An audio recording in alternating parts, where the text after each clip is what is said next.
Morning. Morning, JC. What's going on, man? Let's say it's almost afternoon. It's like 10:40. I figured why not stream today? I'm off today. The wife is sleeping. The kids are all either sleeping or elsewhere right now. We got nothing else going on. It's 4th of July. So we're going to stream. So, ugh. I also had both of my prints failed last night that we started. So I'm gonna play around a little bit with with something. I don't know what. Slick Willie. Yep. Got these got my ears lowered. So got everything trimmed up. Look a little bit more respectable. I keep getting told that a lot of people are not approving of the new look, but I needed it. It's summer. It's hot. All that hair was just I sweating like crazy. So got me a haircut. Uh Dale, aka Mac 3D, what's going on, man? Good to see you. Exactly. Exactly. It's all about me and my comfort, and that's where I'm at. I so I had both of those parts fail on the printers last night. The T1 Pro, I was printing the same part on both printers, and the T1 Pro, the hot end it got so toasty inside that the little plastic clips that they use to hold the tube to the ribbon cable that goes to the tool head, those clips fell off. They got a little toasty, got a little soft, so they fell off. Filament Vic, good morning and happy 4th. Love the haircut. Thank you, thank you. Yes, I agree. I love the haircut myself. There we go. We'll bump this up a little bit more. There we go. As you guys can see, I still left the stuff up for our good friend Off Axis, aka Marcel. So if you could, if you can, if you have a few bucks laying around, understand that if you're US side and you send money this way, the value of your dollar goes up, which means you send him more than you spend.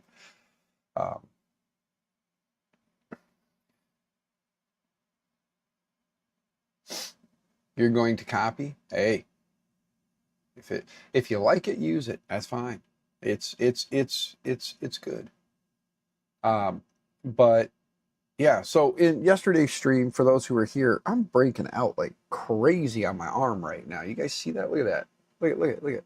I'm breaking out on something. I don't know what the heck's going on there, but like all of that is real itchy right at the moment. I don't know what the hell happened and what I got into. But I've noticed the older I get, the more sensitive my skin has gotten. If I touch things like random weeds or whatever, I start to break out. So for all I know, when I reached over my gate to pet my puppy dog, I'm not. It's just it's sitting. I'm not like, even though I want to.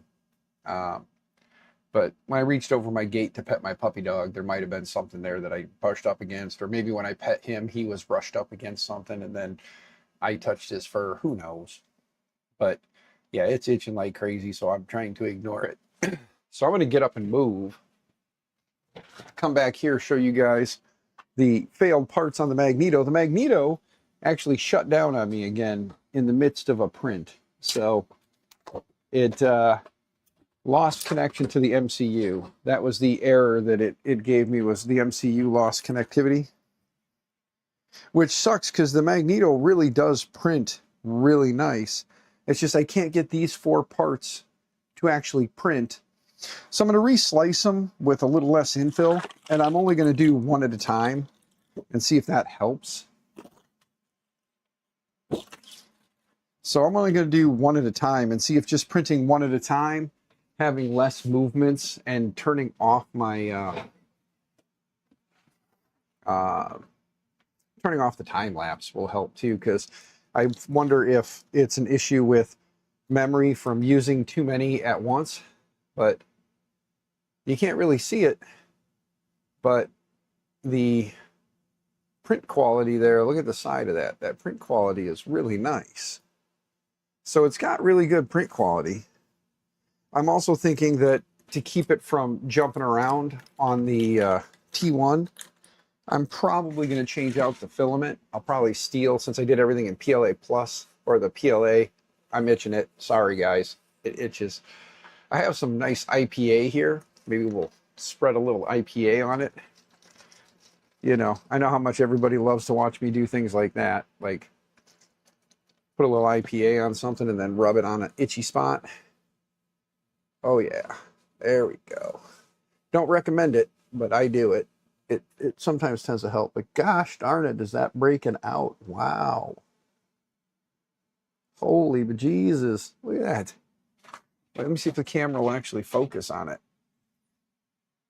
Like, you can't really tell, but man, that is breaking out. Anyway, we're here because I'm in the garage just hanging out. It's 4th of July. I don't have a whole lot going on today because it's 4th of July. I don't have to work. The family, the members of the family that are home are far and few between right now. It's just me, my wife, and one of our daughters that are home. And they're both sleeping. So it's just me. How far did it print? That. How big is it? How big is the print? It's 4 pieces that are 220 mil long, and they're not very big. They're only, I think, like 20 or 30 mil tall, but they're pretty long. And then now I'm getting the XYZ position blocked, which is funny because I didn't touch the button. But let's see here. We're getting XYZ position is blocked. We may have to restart the firmware on the Magneto. There's some buttons underneath to disable the linear motors. So let's go take a peek. Nope. Let's hit home all. All right, it is homing. So let me go to, no, it's, there we go. Trigger on X full, Y full. XY is blocked. Okay, so enable the linear motors. There we go. Yep. We had to enable linear motors. Now let's try homing. Yep. All right. There's some macros to disable and enable the linear motors on the Magneto. Let me show you guys here. It's probably going to be kind of hard to see because of the color scheme I went with, but in here they have some macros. One's to disable the linear motor. The other one is to enable the linear motor. So I did the enable linear motors. You can see over here it did say that they were triggered because then it said that they were blocked. So I just enabled them, and then now you can see that everything is moving up here in the camera. So we go to webcam, you can see that everything is able to move again. So that's good. But I'm thinking we're going to reslice the parts. It wants to print them standing up like this. And I understand why, but for the sake of faster print, it's better to lay it on this long side here, throw some support in there. So I'm actually going to delete all but one, see if we can get one successful print out of this thing. And then if we can, then the plan will be to just reprint the other 3, print three more times and be done with it. However, I also want to rotate this, since this is the front of the printer. Let's hit rotate. And boom. There we go.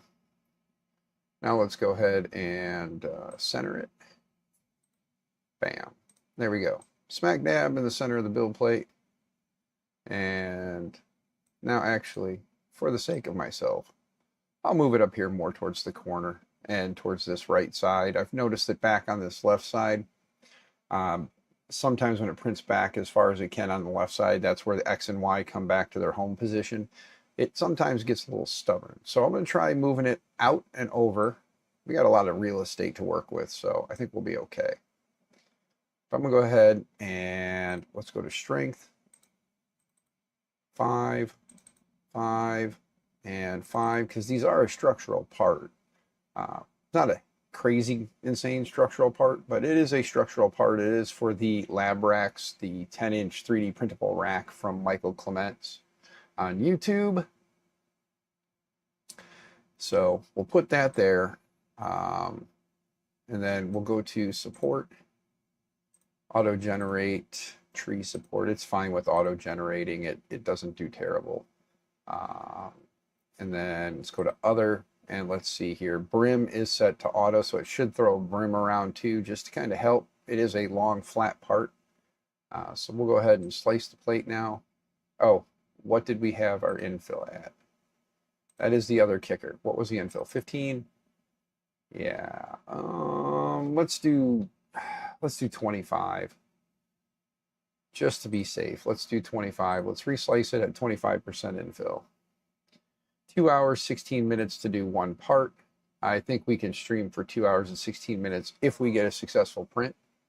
So let's go ahead and go to print. And I'm going to go ahead and upload it.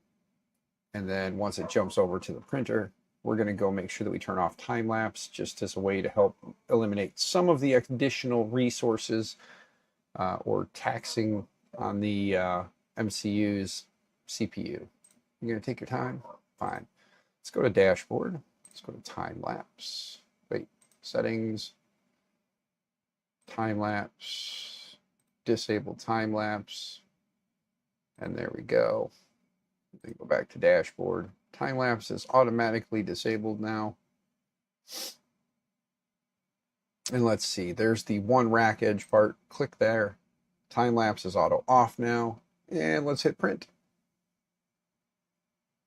You got to go to a 4th of July party. If you had time, you would stay. Hey, it's all good, JC. Go do your thing, man. We're not doing filament giveaway today. We only get one filament giveaway a week. That was on my standard Thursday night stream. And so there's no giveaway today. If anybody wants to help or give to Marcel, there's a link down below. I will tag it over in the chitty chats. So go, have fun, enjoy. It's the 4th, man. Go do 4th of July things. Speaking of, let me go get that now. Let me jump back here to me and minimize this.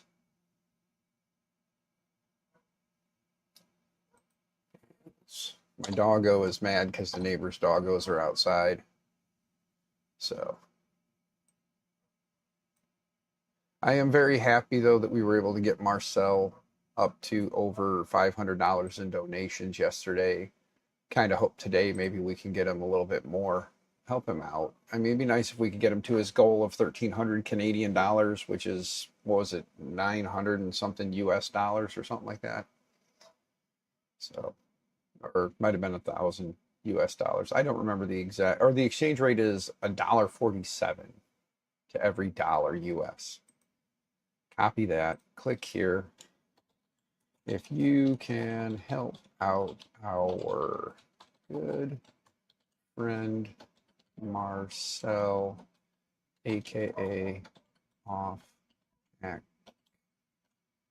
Axis 3D, please consider, please click the link.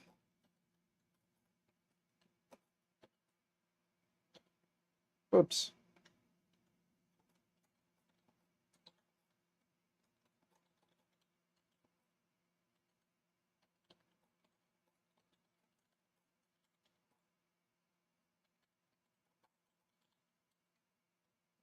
There we go. Get that there, click this here, pin that there, done. Ta-da, there we go.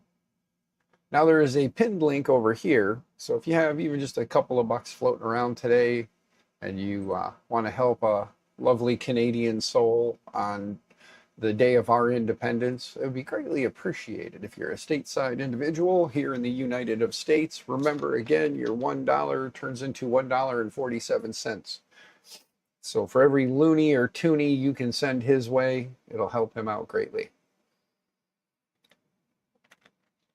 I still love the fact that they have loonies and toonies in Canada. I love that they name their money loonies and toonies. It's just funny to me, but awesome. You guys want to know what's in the box? I have this random webcam that has basically a focusing lens on it. So you can like loosen it, and then you got a nice big zoom. So I'm gonna try this out, maybe mount this, up above everything I'm working on, and then I'll be able to kind of like zoom it in and focus it. It's manual, so we'll see how good the quality is on it. We'll give it a try. Some point we'll add this in. I'll get it added to the PC, and then we'll test it out. It's a 2 megapixel USB camera. It says it's DC powered at 5 volts, which again, it's USB. So what do you expect? But we'll give this thing a try. I kind of wonder if it's basically just a Pi cam in a metal shell with a USB on it. It's kind of what I'm wondering. So maybe play around with this a little bit, see. And then in here I have a PoE, it's a 5-port switch, but 4 of the ports are PoE, up to 15.4 watts. It says 1 through 4 PoE 15.4 watts / port max.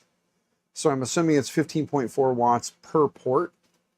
So it should be enough to power like Raspberry Pis and things like that. And I think it'll power a webcam, or like a network-based camera or something like that. So for my lab racks, I think this will be a nice little, like, slide this into the lab racks, and I'll have 4 PoE ports on here. So if I put 4 Raspberry Pis with the PoE hats on them, I'd be able to power them all from here. And that would just mean I would have one cord that I have to plug in when I take this thing places. Just plug that in, switch comes up, all the Pis get power and fire up. So I could have 4 different Pis, which is about what I was thinking anyway. I was thinking I'd have 1 Pi that would run kind of like my my network gateway. So it would handle, like signal in, signal out, all that fun jazz. And then have it basically be there to, be my router. So just do like a little Pi router with it. And then the second one would be, not exactly sure what I would do with the rest of them, but I think one of them would probably be like a Pi KVM, so I could plug in 1 monitor, 1 keyboard, and be able to bounce between and access each one of the Pis without having to have a USB or, being able to SSH in. I could still have some sort of a display. I could use one as like a digital signage. So like if I go to events and stuff, I could plug in, just bring a monitor with me, have it set up on the table, just kind of talking about who I am, what I do, and why people know who I am and what I do. Just have that sitting on the corner of the table running, and then, yeah. So that's kind of that was kind of the thought. But the Magneto is doing stuff, so let's jump to the Magneto. It's printing the prime line. I don't know how much filament is left on there. I may not have enough of the PETG PETG CF.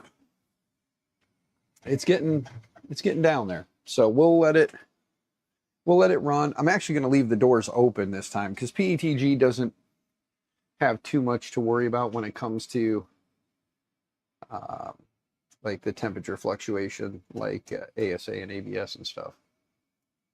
So I'm just gonna let it run. Doors open. You guys can see me wiggling around and moving around in the glass there. Look at that. You can see me right here. Hi guys, you see me? Do you guys see me? See what I'm doing? Do you see it? Hi. I don't know if you guys can see it or not. I'm wondering. It's one of those things where it's like, hey, how many fingers am I holding up? Technically, I guess it'd be holding down, but, Yeah, but so today is more of a just kind of like screw around day. I'm just hanging out in the garage, and I didn't see anybody else streaming, so I figured I would. So, again, thank you, everyone, for popping by, hanging out, saying hi. I hope you guys are having a wonderful 4th for those who are stateside and celebrate the 4th. there is this wonderful problem where people don't, and that's fine. If you don't want to support the 4th of July, you don't want to celebrate our independence, you don't have to.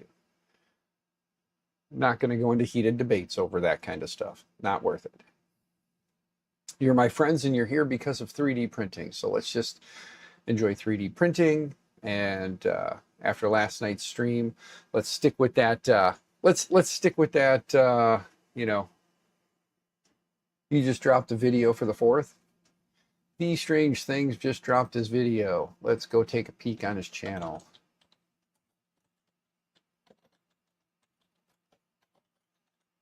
I can't remember. I'm pretty sure, at least I thought, I was subbed to your channel. It's pretty sure I was.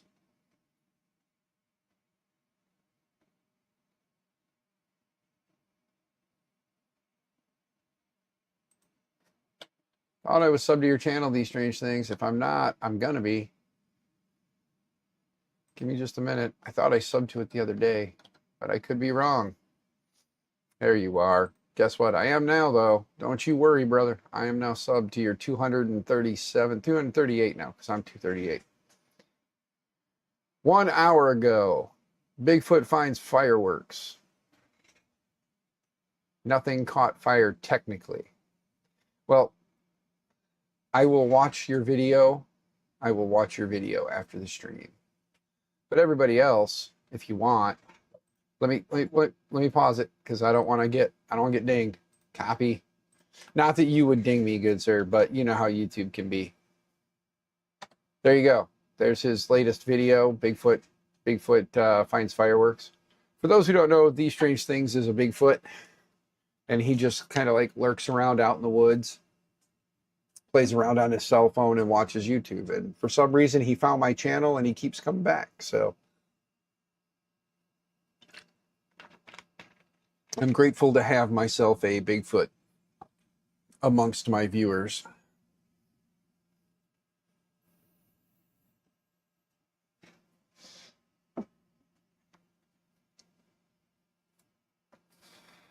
Brother, you ain't got to be fishing for subs here. This is just how I am, man. Like, you're here, you come here, you support me. I'm going to help support you and help pump up your numbers if I can, man.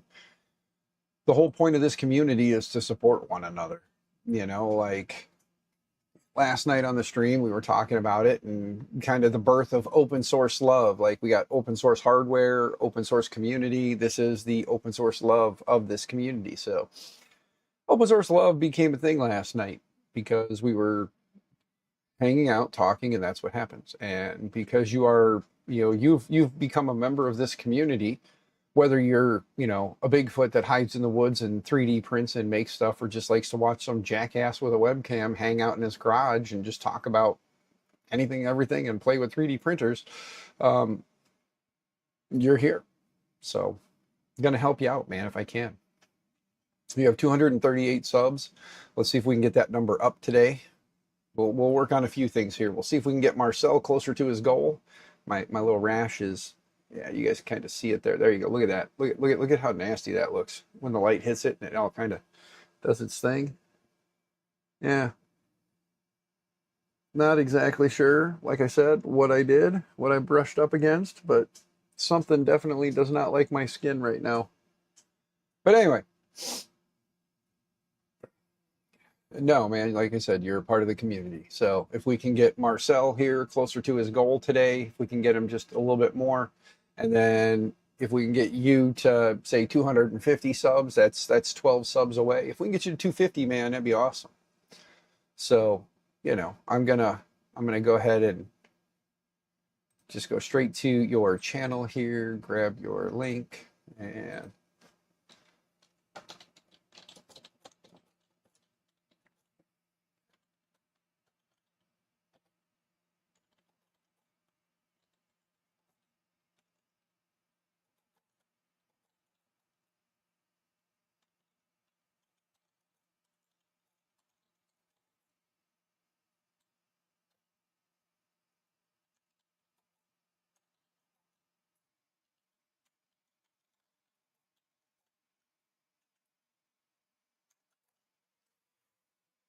bam, there we go.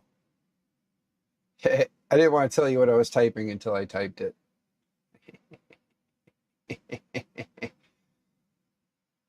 Yep, yep. He's just a Squatch trying to share his adventures.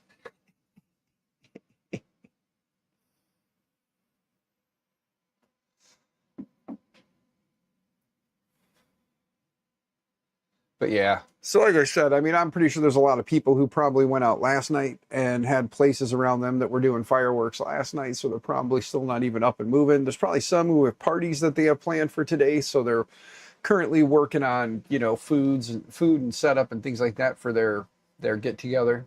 But you know, things are getting a little squatchy. Yeah. Yeah, maybe one day you'll get lucky and Dr. Squatch will hit you up for some adverts in their video, you know, in your videos. That'd be pretty cool. What better way to advertise how good Dr. Squatch is than to have Squatch himself advertising?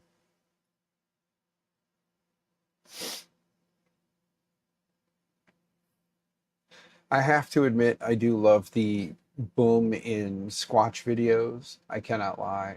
Just remember one thing: when the craze goes down, just keep hammering them out there, man. Don't give up.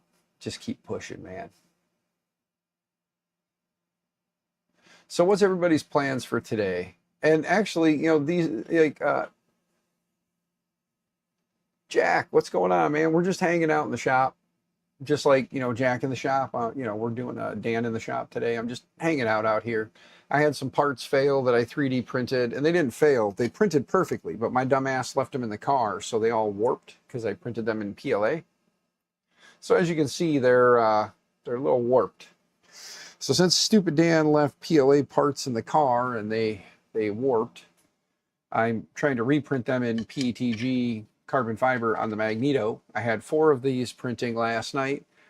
Came out this morning to the MCU disconnected and said that most likely it's because it was overloaded. So we turned off the time lapse, and I'm only printing these one at a time now, so there's not as many movements, not as large a file. Hopefully it'll successfully print 1, and then if it does, we'll print 3 more. They're taking about 2 hours a piece to print. So sadly, these 4, I could probably hit them, like, you know, hit them with a little bit of heat and hope that they would lay back out. But because there is such a little, there's this little channel in here that plexiglass or a 3D printed panel can go in if you choose to use it. That's where we're at. 3D Medic Vince, you beautiful human being. Good to see you, man. I hope you're doing well. But yeah, so that's kind of where I'm at today. We're just kind of reprinting those, at least one of the parts. On the T1 Pro last night when I started those, after the stream ended, I went and looked, and sure enough, the crack that I had heard at some point was the parts, the 3D printed clips that they send to connect the CPAP hose to the flat belt that goes down to the tool head. Those, over time of being in there printing ASA and having such a heated chamber, those parts got soft, let go, and then the tube and the cable were separate, flapping around. I don't know necessarily that the tube or the cable made contact, but I kind of wonder if they created a bit of an issue. The hot end made contact with the part and bumped it off the build plate. And even though it was still stuck in a spot, it would, as the hot end would come over, it would tap the part and knock it out of the way. So it was printing midair. So that's not good. Is that a bruise? Yeah, and a random bruise right there on my wrist too. Weird. I am all sorts of falling apart today, guys. What the hell? You know, like I said, like, look at this. Look at that. See that? Look at that break out there. I don't know what the hell happened. I must have brushed up against something. Like I said, I pet Doggo. Doggo might have been rolling in some weeds and got a little bit of it on his coat. And when I brushed up against him, it got on me. But today's stream, we're just kind of hanging out. Again, for those who haven't done it, if you could please, I'm trying to help get These Strange Things. He makes Squatch videos here on YouTube. He is a Sasquatch that hangs out in the woods. He watches random YouTube and somehow came upon my channel and has been here for a little while now. He is currently up to 238 subscribers. If we get him 12 more subscribers, that'd be greatly appreciated. His most recent video dropped about an hour ago, and it was Bigfoot Finds Fireworks. I haven't had a chance to watch it yet because I started streaming before I noticed he dropped it. But I was number 238. I thought I had subscribed to his channel like last week. I guess I didn't. So I'm number 238. Who's going to be number 250?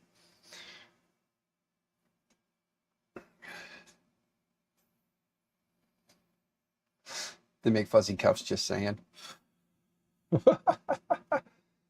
But yeah, so the T1 Pro, the clips that go to the tube had gotten too hot because I was printing ASA in there last night or yesterday as we were printing. So I'm thinking I'm going to take the PET or the PLA out of here, shove it up there and print those parts in PLA so it'll match up. And then I'll try reprinting it. The nice part with PLA is I can't just leave the chamber door open. The pain in the butt part is the CPAP machine's loud as shit. So I hope the noise canceling can block it if we swap that out, which I think we might as well try, right? So I am going to go look at the Magneto real quick, though. I seem to see a little bit of blobbing, and I don't know if it's I should be concerned or not.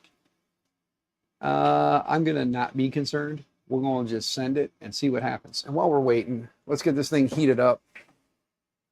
Let's go home. Go here. Controls.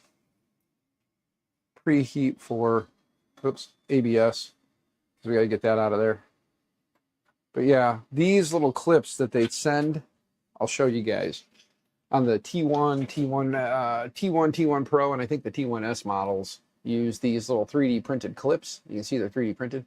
And you can see that they're, they sticker them so you know what the number is, but they're 3D printed. And I don't think they 3D printed them in a high enough temperature material because they're a little warped.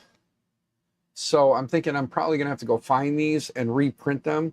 They have like a little hole in here. If you're running no Bowden tube and the filament down, you can just push the filament through there. The flat clip goes, or the flat ribbon goes in here, and then this just snaps over the CPAP hose. Probably want to reprint those in something a little more durable like ASA. But here, this will be a good way to show you that they're a little warped. See the little warpiness there? Yeah. So they did not like the ASA temperature. So I'm wondering what they printed those in. But the ASA temp in the hot end or in the chamber there for extended period of time did not help. So, but yeah, so we're still on the let's try and get Marcel to his goal. It's 4th of July. I don't think a lot of people will be coming to hang out today because, like I said, a lot of people are probably prepping for their 4th of July events. I currently am just hanging out here doing this with you guys. I know that my brother is having a get-together at his house. I hear my sister may be having a get-together at her house, and I think my mother-in-law is also having a get-together at her house. So there's a lot of people doing a lot of things. So I will probably go visit my brother for about an hour, my sister for about an hour, and then in the evening we'll go hang out at my mother-in-law's. My mother-in-law lives outside of town in the country, and it's nice because from her house we can watch like 6 to 8 to 10, like whatever we can see. We can see many different fireworks displays all from her house. So we just sit there and from a distance watch them all, and when they're done and over with, we don't have to deal with crowds to come home. We just get in our car, we zigzag a quick back road, and we're back in town and home. So the joys of living in small town and having all these things, having all this is a quick little jaunt and we're home. So no complaint here. But since the Core 1 is currently not going to be functioning for a little bit, let's take this filament out. Let's swap this filament out. And we're going to just utilize this because it'll match with the rest of what I printed. This big box of stuff in the way here. All right, and let me stick this through here real quick so we don't get it tangled. Don't get it tangled. Okay.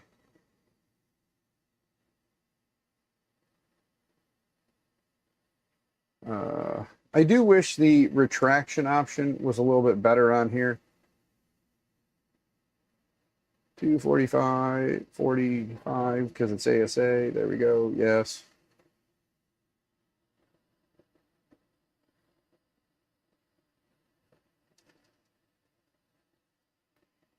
Take that out. And there we go. There. All right, now the fun part is I got all this crap in my way. So I got to move stuff. Open door. There we go. Pull the tab. There we go. And now because I kind of sort of twisted it up, let's untwist it. GTR Dad, what's going on, brother? Hope you're doing well. Good to see you, man. Oh, man. So, like I said, we're just kind of hanging out today. Nothing too crazy, nothing too special. Just a hangout. I'm just working on some things in the garage here and figure if anybody wants to come along for the journey, so be it. I'm not going to say no. I'll hang out with you. You can hang out with me and we'll do stuff. Right now, we're just loading some Prusament if it'll fit in the T1 Pro. Some spools don't fit and Prusament does. So there's that. If you wanted to know, Prusament does fit in a T1 Pro. Let's get this loaded up here. Push that down in and enter it. Let's jump the temp down to 220. Hit yes, yes. And then let it cool off the hot end a little bit.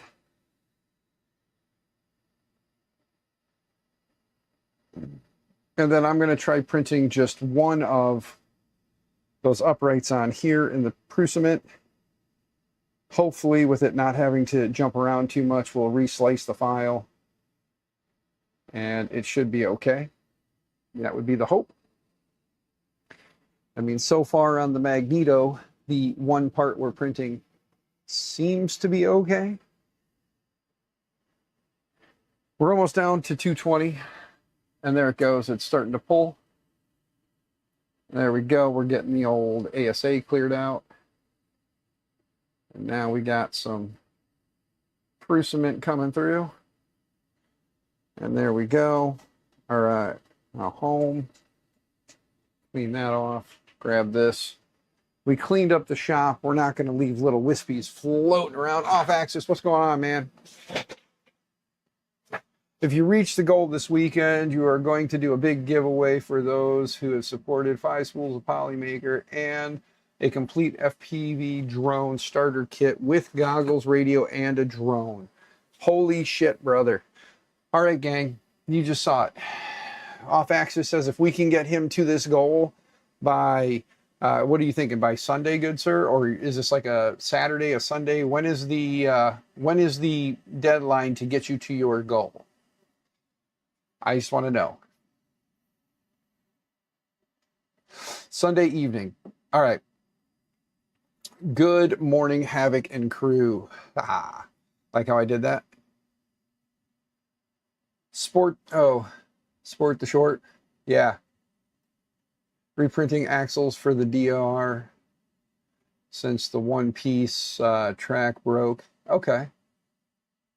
There you go. Yeah, I'm gonna do 1x1s on this this thing because the Prusacore one that printed everything successfully is currently at work. The 4 pieces that I needed is at work, and it is not like I'm gonna drive an hour and a half round trip to go pick it up to bring it home to use it. And I'm not gonna try and remote in and restart them and then, you know, go get them at any point. I did last night splurge and spend $1.05 plus 18 cents to get the 50 pack of heat inserts, which is not enough. I need to order another 50 pack, but it's enough to at least line the front where I'm going to mount the network equipment, and then the 4 corners to join them all together.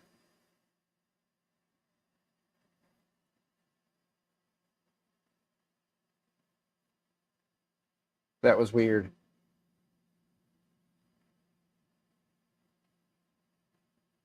There we go.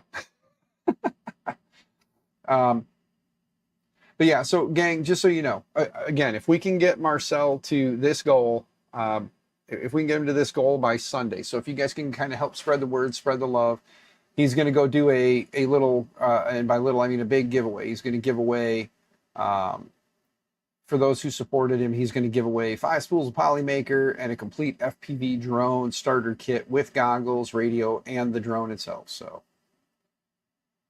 you need like 500 heat inserts. Yeah, this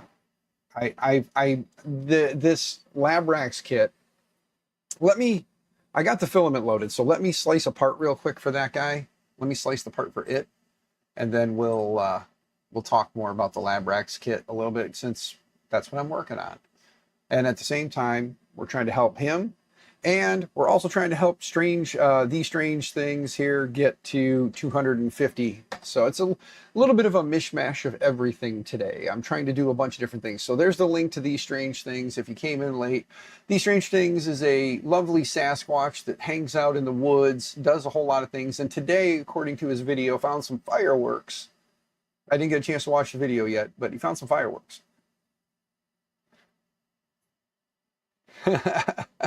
But he is a good dude. He found the channel a little while back. He kind of stumbled in here. For some reason, keeps coming back. So he hangs out in the woods, plays with his cell phone, watches our videos and streams. And I figured, let's see if we can get him to 250 by the end of the day, maybe. That'd be cool. If we get him to 250 subs, which that's free, that's easy to do. You just click subscribe. And then if we can get this guy here to his goal, then he's going to be having himself a big old thank you giveaway stream. And again, the US dollar to the Canadian dollar, for every $1 US, it's $1.47 Canadian. So you're getting a hell of a give there. You give him $1, he gets $1.47. So consider it, if you're US, consider throwing a couple bucks his way. Like I said yesterday, I gave him $25. It was $34 Canadian. So that was awesome. Let me old value transfer. There we go. All right, 5, 5, and 5 with 25% infill. Let's see. Do I want to attempt to print this thing laying down like this, or do I want to? Let's do it this way, because it'll fit in the build volume. Let's turn on support, which I think is already on. It is. Okay, let's slice this thing laying down and see how it does. I'm not showing you what I'm doing. So there we go. It still fits within the build volume. It's going to print faster this way at 1 hour and 43 minutes. But there is one thing I wanted to change, because I know that Dave had mentioned it yesterday. Outer walls. Let's kick this down to 300 on the outer walls. The inner walls at 500, I'm good with that. If it can do it, we're going to let it do it. But we got to change the filament, actually, to Polymaker. Or no, not Polymaker. Is it got Prusa in here? No. All right. Well, we'll just use the Polymaker. Polylite PLA. That's what we'll use. We'll use the Polylite PLA. And then there we go. First layer goes down at 80. First info layer is 105, outer walls at 300, inner walls at 500. If it can push it, we'll let it push it. Sparse infills at 6. Yeah, there we go. And then all the insane accelerations of 30,000, 10,000, 15,000, 5,000, 15, 15, 10, 10, and 20. The default jerk values, if any of that is, we'll let it go. But there we go. So we'll bump that outer wall down to 300. Let's go ahead and slice this. There we go. And we'll go based on Polylite settings for Prusa, but don't tell anybody. This is the drone kit that you'll be giving away. Ooh, let's go look. we're gonna jump away. We're gonna click and look at it. That's YouTube. What the hell, YouTube? There's you. Look, we're raising money for you, sexy, sexy beast. Why did it not go? Oh, because I hit go back to YouTube like a jackass. Don't mind me. There we go. All right. So the Cletus FPV kit. A $160 kit. Comes with a sweet little controller, set of goggles, the sweet little drone. And then if this is the kit, then I'm assuming it comes with this little carrying case here. So it comes with the carrying case. And then there's all that. So there we go. Not a bad little kit, man. Nice.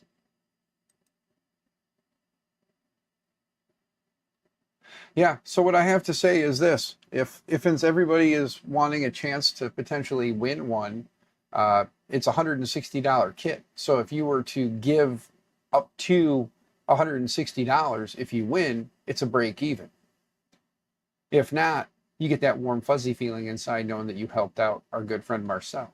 And if you're stateside and you gave $159 and you didn't win, you get that warm fuzzy feeling inside, and he gets that bonus of the Canadian dollar is nowhere near as good as the US dollar right now in its value, and he gets more Canadian dollars plus 5 rolls of Polymaker. So let me get this straight so that I know, so I'm properly saying this. One person will win 5 spools of filament and the drone kit, or is it going to be you're giving away 5 separate spools of filament and a drone kit?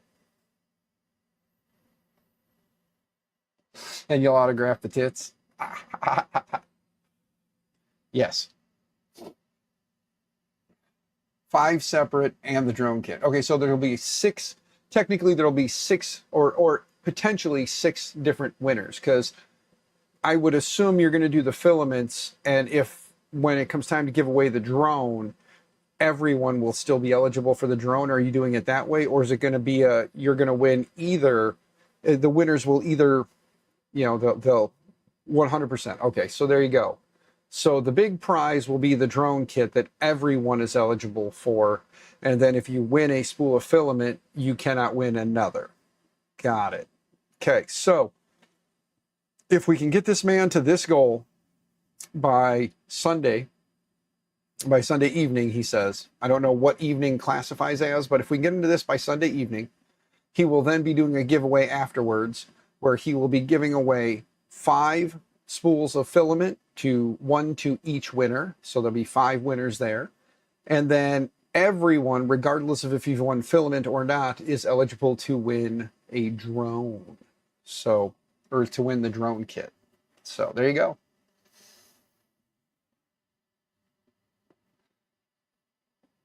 You might have more products once you reach the goal. Talking to a couple people. Awesome, good sir. Yeah, so right now as it stands, everybody should go subscribe to your channel. And since you are a mod, feel free to drop your channel link in there so they know where to go. And then not only that, but hopefully if you guys could spread the word, spread the love, even if you just share the link across your socials, your Discords, all that stuff, just asking everybody if they could maybe drop a loony or a toonie his way to help him out. The more loonies or toonies they drop, the closer we get him to it.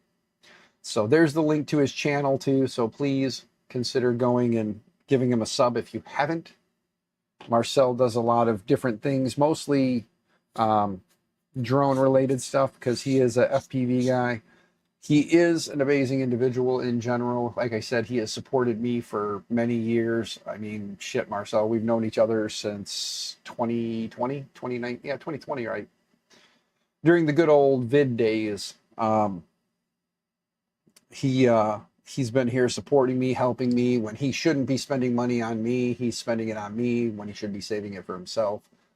He's helped me through many different issues I've had, and I did send him a small amount of money as far as, his needs are. I gave him what I could, but I figured my voice is louder than my wallet, so I'm using my voice to kind of help him if I can.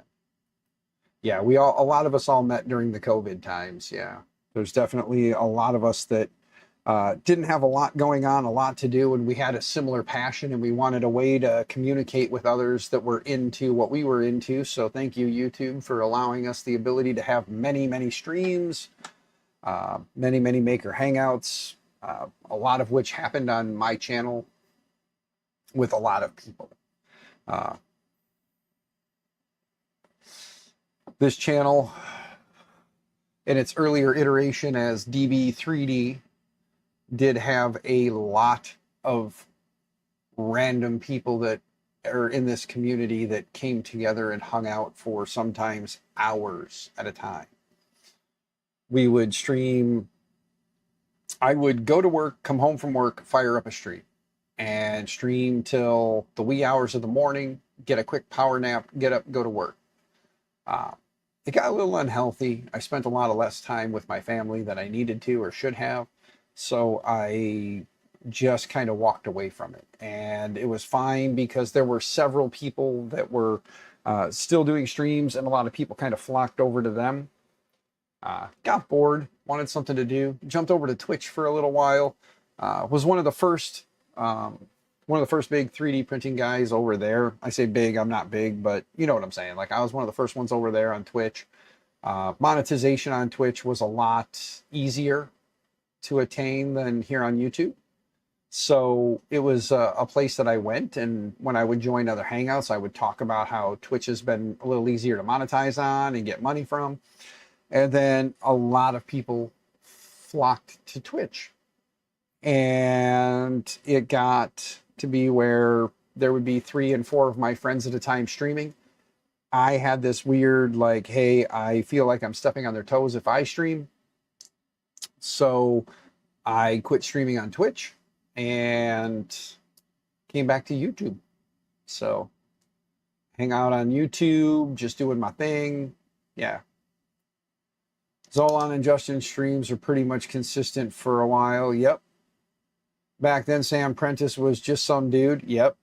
Sam was just kind of making his name in the space back in the day, and he was on the streams hanging out with us. And then he kind of, he got in with the right crowds, and his channel blew up, and he's doing much better for himself. I wish nothing but the best to everyone. So, there's never any remorse or hard feelings. I'm glad that people, came in, enjoyed themselves, and ran with it. My ambitions and passions are to just hang out, be me, and do what I do. If I'm advertiser friendly, or if sponsors want to work with me based on who I am and what they see, I'm good with that. But I can't see myself kind of changing who I am for that. Is that a big hindrance? Yeah, it does hurt. It does hurt my ability to work with companies, because most companies want someone who is across the board family friendly. I have a mouth and I say things. So, but that's okay. There are some companies out there that are looking to hit many different markets and many different niches, and they see value in people that way. So I am very thankful. My problem is I don't do much more than what you see here. I rebuild old printers. I work on my printers. I print parts for projects I have. I do a lot of me stuff. And it's kind of a lie. I don't do a lot of me stuff. I do me stuff mixed in with just give back to the community. The difference between me and some people is the printers that I rebuild and I give away, I'm not looking to okay. Sorry, the Magneto was making some weird fan noises. I'm going to upload this print and get it going while we're talking. But I don't like forcing a camera in the face of the people I'm trying to help, because a lot of the people I'm trying to help are financially not in a good place. I try to give printers to those who can't afford to get into 3D printing, but want to get into 3D printing. And I'm not trying to, push a camera in their face to try and be like, hey, look what I'm doing. Yay. It's like, I'll fix a printer, get it going, and then give it to someone else. And I do that off camera. I don't take pictures of them. I mean, it's a different story if somebody was to be like, "Hey, thanks for the printer," and you know, "Hey, do you want to post some, can we post something on social media?" Like if they want to do it, if they want to take a picture, I'll just tell them tag Maker My Nexus, say thanks for the printer, you know, and then I can run with that. You know what I mean? But I'm not going to outright put someone's, you know, shortcomings out there to profit for myself.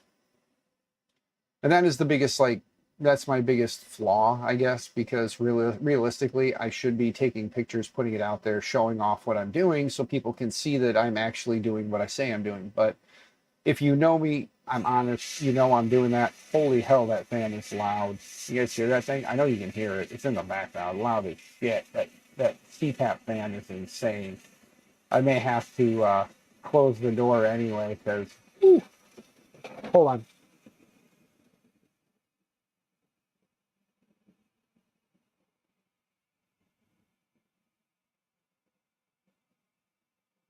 We didn't hear it, but the effects affects your voice sound. Yeah, let me close this. Hold on. I'm gonna get over here. Maybe you can hear it when I get closer, huh?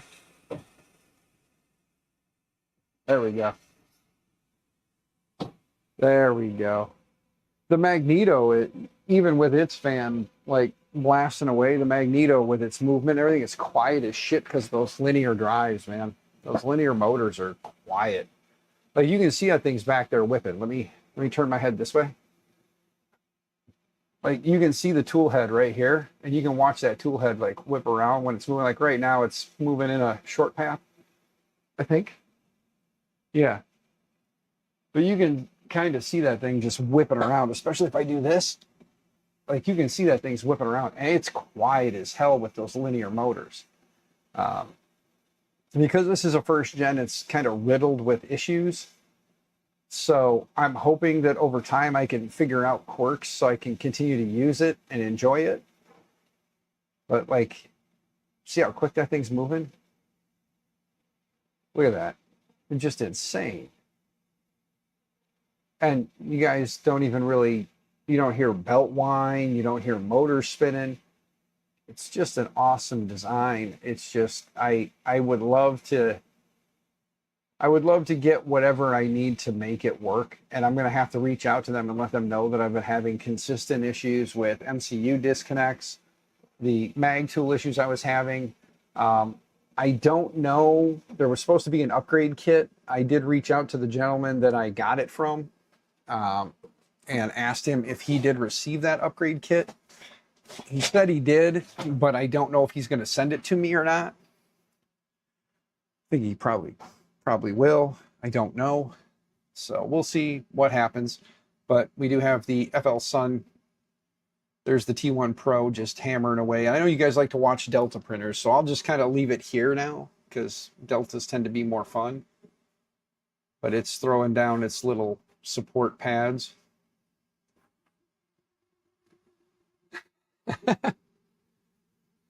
Thought you were my biggest fan? Well, I can tell you that CPAP fan is louder. You may be my biggest fan, but that thing is louder. But oh, look at that. Look at that ugliness not sticking. Look at that. Look at that fail right out the gate. Damn it. I got to fix the Z offset. That's what the problem is. So let's go ahead and pause this real quick. I got to fix the Z offset because, again, temperatures play with things. Deltas are therapeutic. Yes, they are. Let's clean this off real quick. Oh, yeah. Printing a hotter material, you tend to usually move it a little closer, and then printing a cooler material, you tend to kind of move it away. So let's confirm yes to cancel the print. Those did not print the greatest. They were a little too far away. Hotter materials, you tend to have to get closer.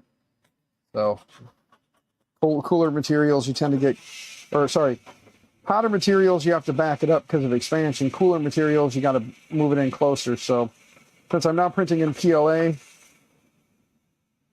I got to adjust my Z offset. There's a couple here that are just stuck because of that adhesive I put down.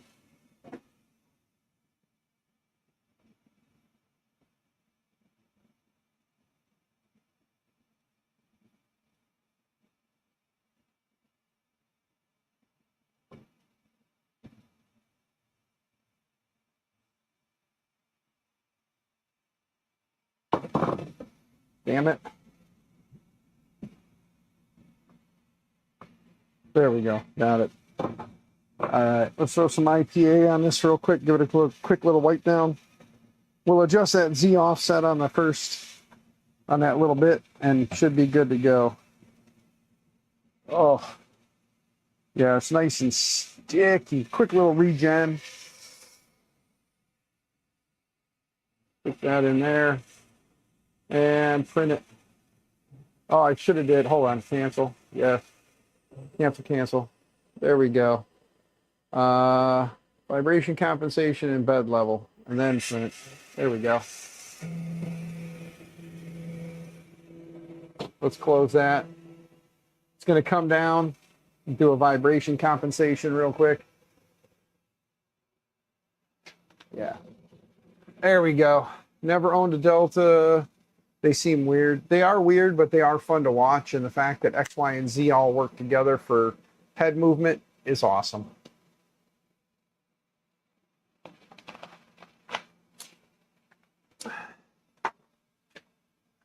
I will say, I've said it before and I'll say it again. If you have a little extra income, folks, and you see Ivan in the Facebook groups, he's usually selling the Amazon return variants of the printers, the Full Suns, FL Sun, Full Sun, whatever you want to call it. He's usually selling Amazon returns. They were really good with me on that T1 Pro about getting me the parts.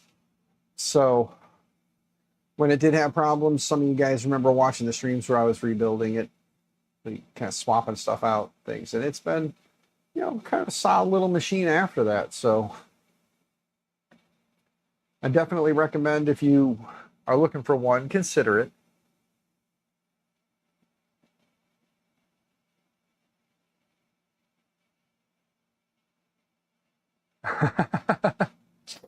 Yeah, Havoc.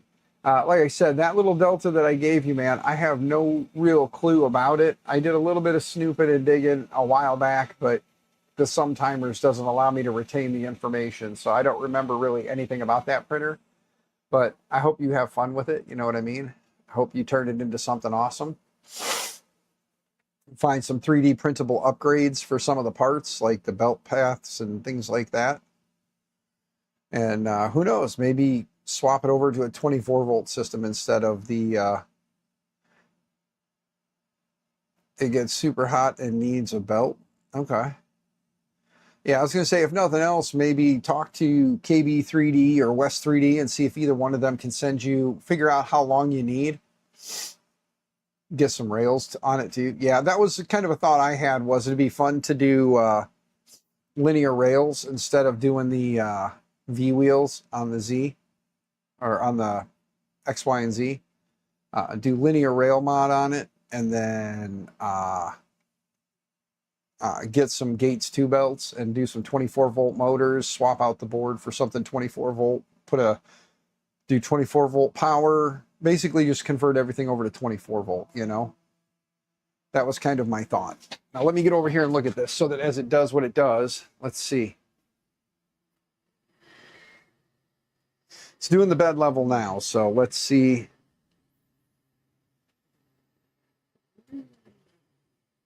You guys got to stare at my backside for a minute, sorry.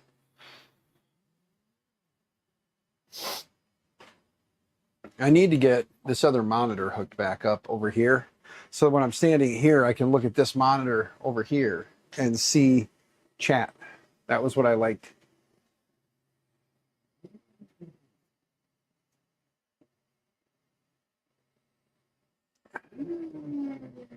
Okay. I'm probably going to reprint those clips in ASA, because right now they're both just floating since those clips fell off.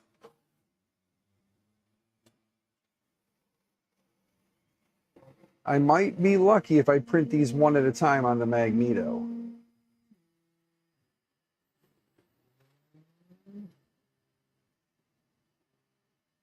I think it's doing the full level now. Yep. All right. Yeah, it's running the full level, so we'll let it kind of dance around the build plate for a while. You have the SKR mini board. Just need the clipper, then the bed, and probably a new hot end. So yeah, bed, hot end, motors. If you talk to Jason at LDO, let him know what you're working on.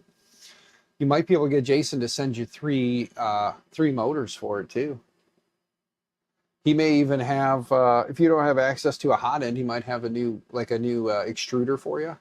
Like, you never know what Jason will get into. If you tell him you got this ancient Delta that you want to show like a retrofit kit to, he might have motors, rails, you know, the kind of stuff you need. And then you might be able to do something where, like, if anybody had any of these, that was my original intention with that, was I was going to do that and then reach out to Jason and say, these are the parts I use. This is the printer I have. It's an older one. But if somebody had one and kind of want to retrofit it or mod it to, you know, a more modern system, if they had any of these old Deltas laying around, you know, maybe he could offer up like a small kit with just that stuff in it, just something that they have accessible that they could box up and ship out and save somebody the headache of having to source the parts, you know.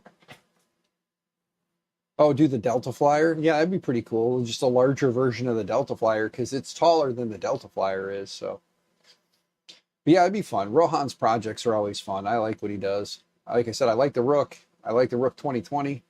Got to finish my LDO one. So maybe that, like I said, the Delta or the Rook 2020 LDO kit, I might make that my my members only streams. We'll work on it on that. But I got to print some parts and modify some stuff first. So I got to get some things, because I want to do Canrog's latest mod, make it a Mark II. And I'll need to drill and tap some holes.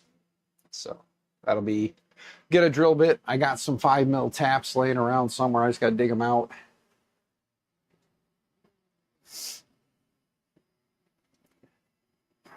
I think if I leave time lapse turned off, that might help my MCU issue that I was having. It might have just been time lapse. It was just eating up too many resources, you know? I have this 30-inch monitor back here that was my mom's that I think is working. Probably mount that thing back here for stream chat, because it doesn't need to be nothing special, you know.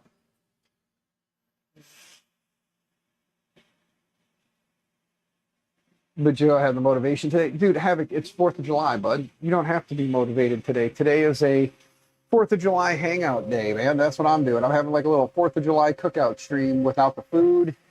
We're just kind of hanging out here in the garage, you know? Bed level is complete. And now we're going to get ready to start printing the part. So it's going to heat up the hot end, heat up the build plate, and go.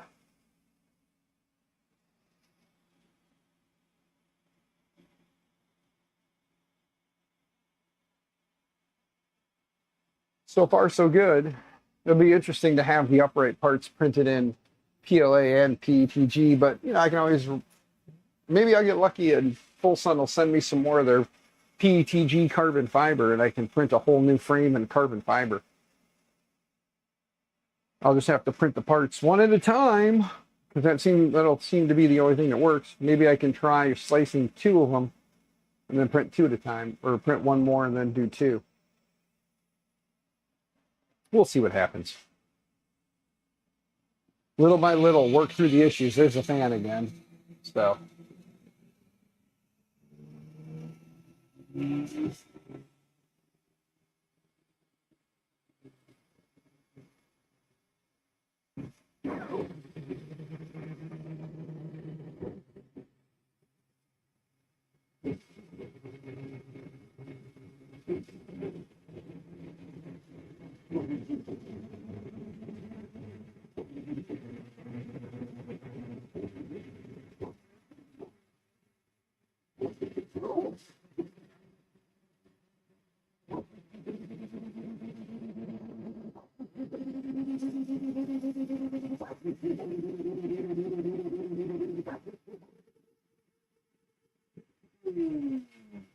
Hey, it's sticking this time. There we go.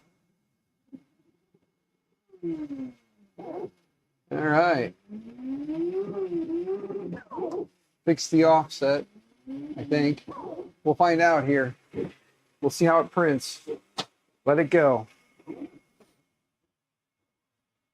Close that up so it's not so stinking loud.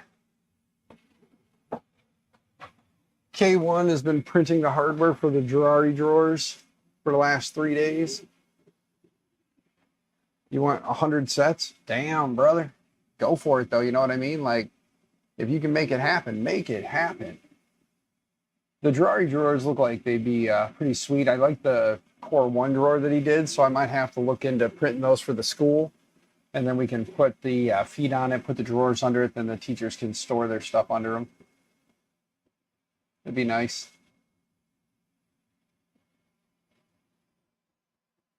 Let's see here. Let's go look at the Magneto. Still printing. Looks like we got a little bit of a support that got away there.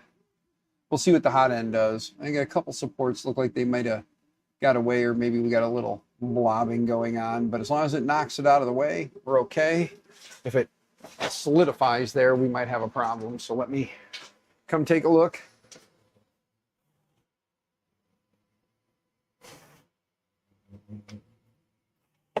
Whoops, trying to get my hand out of there in time.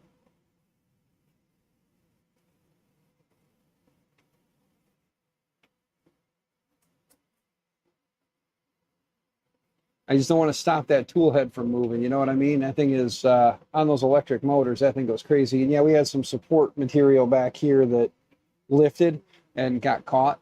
So as long as it can continue to throw down some support without any crazy issues, I'm going to let it keep riding for now. It is getting a little ugly, so it may fail. Go figure. It may fail. We'll probably cross our fingers that the T1 Pro will print what we need, because the Magneto's looking like shit now. Look at that. It's just spitting out and not sticking, and it's just getting ugly. I wonder if it'll recover. We'll have to see what happens. I have to find about 50 kilograms of super cheap PETG. Oh, I can hear that hot end just like grinding across that. We're going to cancel out the Magneto before it goes crazy. So bear with me here a minute while I go log on to the Magneto.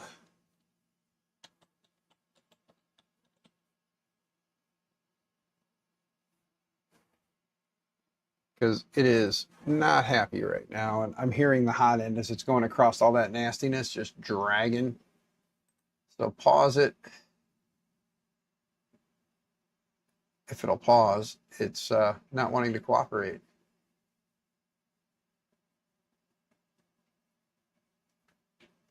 Pause. It's not wanting to pause. At least from the web interface, it's not wanting to pause. Let's see if we can pause it from the screen. Screen is non-responsive. Screen is non-responsive, guys. So screen's not responsive. Let's jump into the clipper screen. Go into Magneto, and then let's go to home, and let's see here. Let's see. Magneto, stop. Okay. We're going to stop when we use clipper screen or K screen or K touch. There we go. K touch worked, but let's move the Z away now. So the K touch worked. Rob, what's going on, good sir? But yeah, the Magneto is still having some issues at times. We're going to have to play the dial it in game. The screen is still dead.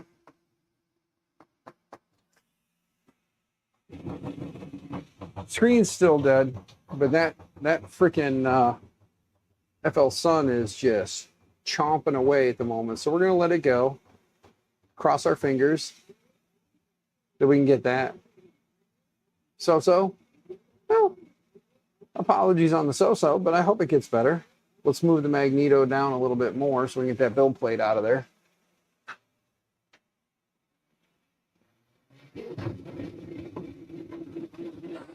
I will show you guys the ugliness that is currently the Magneto print. Let me go back to main.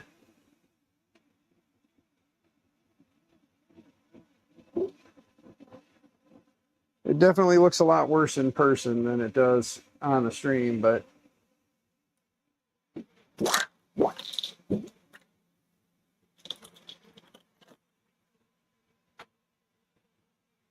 yeah, it would be nice if the Magneto would work. And wow, that hot end was definitely rubbing a little bit. It actually dug right through the damn PEI sheet on this build plate. So this big old 300 by 400 millimeter build plate, you can see where it rubbed right through. Look at that. There's smooth. It's shiny under there now. So this Magneto is definitely a bit of a problem child. Being as it was a first gen, not surprised. I have such high hopes for that thing. I want it to be an amazing machine, but it is all sorts of little issues here and there. But yeah, it straight up ate right through when that hot end moved through. It just dug right through the PEI coating. Good thing I moved that up to the corner instead of trying to print that in the center then, because had I done that in the center, that would have sucked. You have one just like it? Yeah. But yeah, that could have sucked if I'd have done that right in the center, at least on the edge. I just don't print in the edge.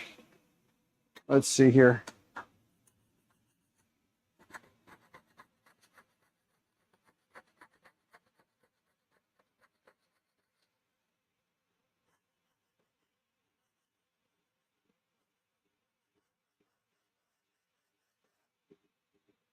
There. Cleaned up about as good as it can get at the moment.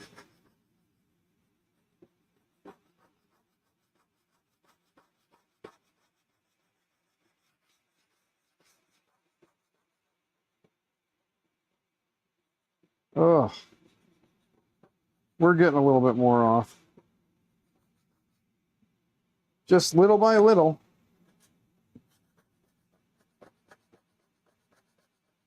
Just trying not to dig the rest of the PEI sheet off, you know. It's going to be a pretty flat section of PEI textured sheet, though. But we got most of it off of there. How many people started cringing when I did that? I cringe whenever I see people using like scrapers on the PEI sheets. I cringe, but that PETG was like embedded in it. Eventually there will be no more PEI. Yeah. It's pretty bad. And for as big as this build sheet is, that sucks because these ain't cheap to replace, but look at that.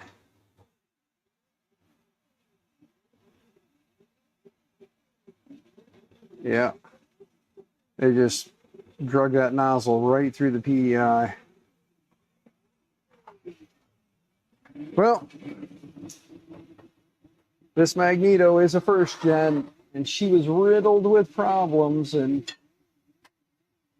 you know, it's all right. Hopefully the T1 Pro will give me something. Hopefully.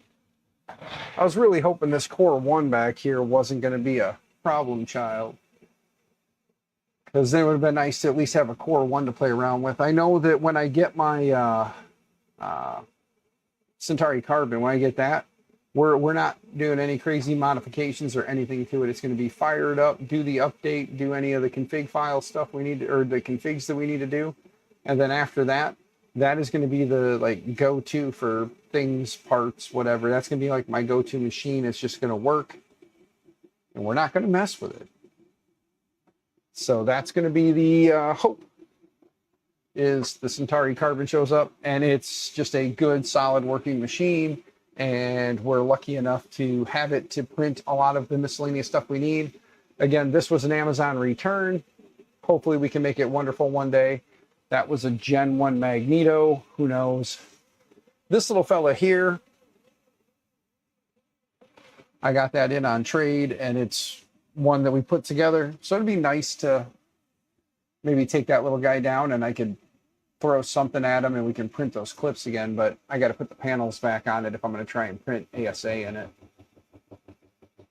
So I'll have to get the panel clips reprinted and then put the panels on it, put the door on it, and we can show off the happy manufacturing parts.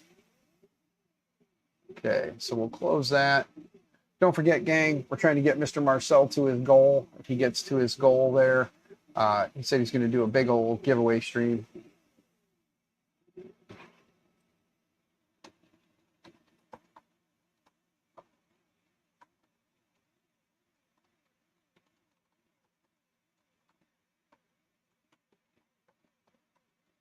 Sorry, gang, the wife just messaged me and said good morning at noon. It's now noon.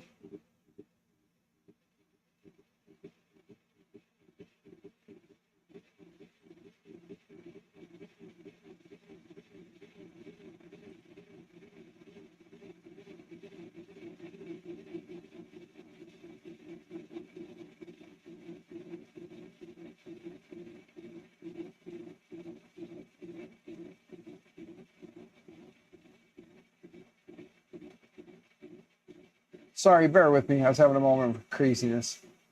But yeah, hopefully this will turn out okay. It's still ripping away. We did turn it down on the outside perimeters to 300 millimeters per Dave's recommendation, 3D&T. For his recommendation last night, I did turn my exterior perimeter or exterior walls down to 300. So fingers crossed, you know.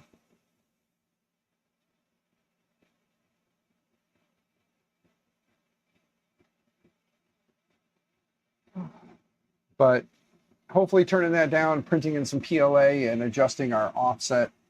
Hopefully things will work and this part will turn out okay. And then I can just tell it to redo it 3 times and it'll take less than 2 hours to print that. So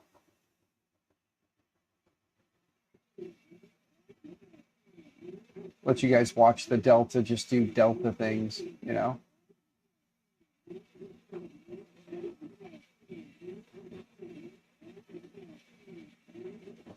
I am hoping that the Centauri Carbon is still coming my way.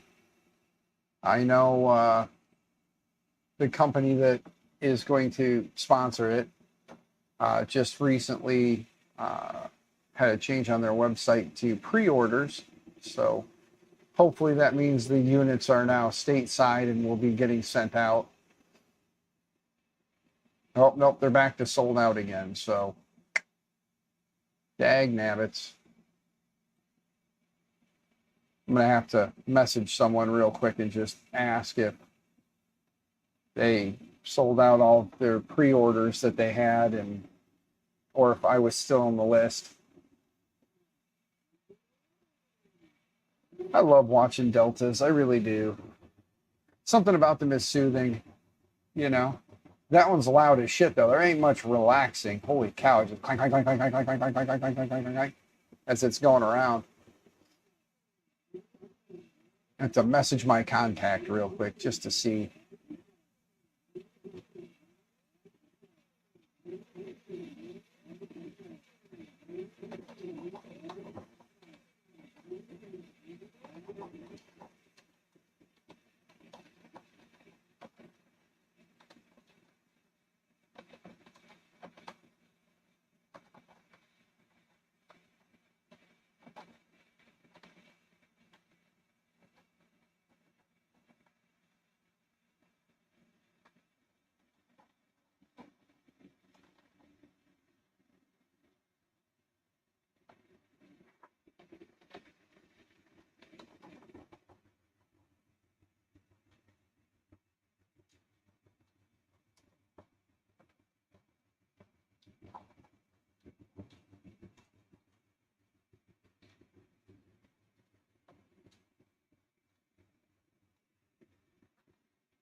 There we go. Sorry, Happy. What's going on, good sir? We were just talking about you, Happy. Been lurking and clean up the shop. Yeah, you heard me talk about the panels from Happy, so you wanted to say hi. Well, yes, I gotta get the. I gotta find the little panel clips. I either have them floating around or I gotta reprint them so that we can put the panels on the Pandora's box that you sent me, good sir, and get that little mini fridge door installed with the Maker My Nexus logo you put on there for me. But while you're here, Mr. Happy, I do have a question. I have been working on the Lab Racks 10-inch 3D printable rack kit, and it has these lovely little slots in there for panels in case somebody wanted to put panels in there. They do have on the website for it, they do have some 3D printed panels you can print to put in there. But obviously he does say if you have access to someone who can cut you panels, if they'd be interested, or if you have someone who could cut you panels for it. I forget how thick they are. I think they're 3 mil panels, I think. Let me try and measure this real quick, because I was curious as if Happy was interested in yeah, it looks like a 3 mil, like 3 mil. I don't know if you can do 3 mil panels, and I don't know the sizes, but I know the 3D printed files are there. You wanted to make some panels, some 3 mil panels, cut them to fit this little guy, so then hopefully the T1 Pro finishes the parts, and if not, when I go back to work on Monday, I'll reprint the parts that I got damaged from leaving them out in the heat, and I won't leave them out in the heat. What's this project? It is the, here, let me get you the link, good sir. It's on Maker World, so I do apologize if you have a sour taste in your mouth towards Maker World. Let's hit copy and the paste. There it is. It is the Lab Racks little mini rack, and he does have in the files, there are some 3D printable panels, but if you look at some of the pictures, you can see he had some plexiglass panels or some polycarbonate panels done. You're cool with bamboo? Okay. Yeah, but if you look at some of the different ones, you'll see that like he had some, you see the polycarbonate or plexi panels that he had cut that were like a smoked or a tinted color on the top, like right here. You can see like this one is a plexi panel, and then here's the 3D printed version of it. And see this one's got the 3D printed version on the side. But he did say, you know, like if you have access to, or if you know someone who can cut you panels, you can always get them cut. And then there's like side panels and top and a bottom panel that could all be cut and then slid in there. And yeah, and then this little mini rack. I like the look of this one. It's nothing against Mandix. Like I said, the one that Alan Mandic came up with is another cool design. Hit you up on Discord, you hook me up. Sweet, thank you, Happy. Yeah, the panels, like I said, I don't know the overall dimensions of those. I'll figure it out. I'll hit you up on Discord. We can talk about it. But I think it'd be kind of cool if I could get some, like, you know, custom-made panels, maybe with the Maker My Nexus logos on the sides. And then it could be another little extra feature for anybody who's doing it. I could talk to Michael and let him know that if, you know, someone is stateside, has access to Happy Manufacturing, that you have the stuff set up and could do it if people wanted to order from you. Ryan Sharp, what's going on, good sir? Good to see you. Hope you're doing well. We're still on the hunt to try and get Mr. Marcel to his goal here. For everybody who's just popping in who didn't catch it earlier, Off Axis was in here. He did say that if he hits this goal by Sunday evening, he is going to be doing a giveaway stream himself. He'll be giving away 5 spools of Polymaker filaments, so there'll be 1 spool per winner, so there'll be 5 winners there.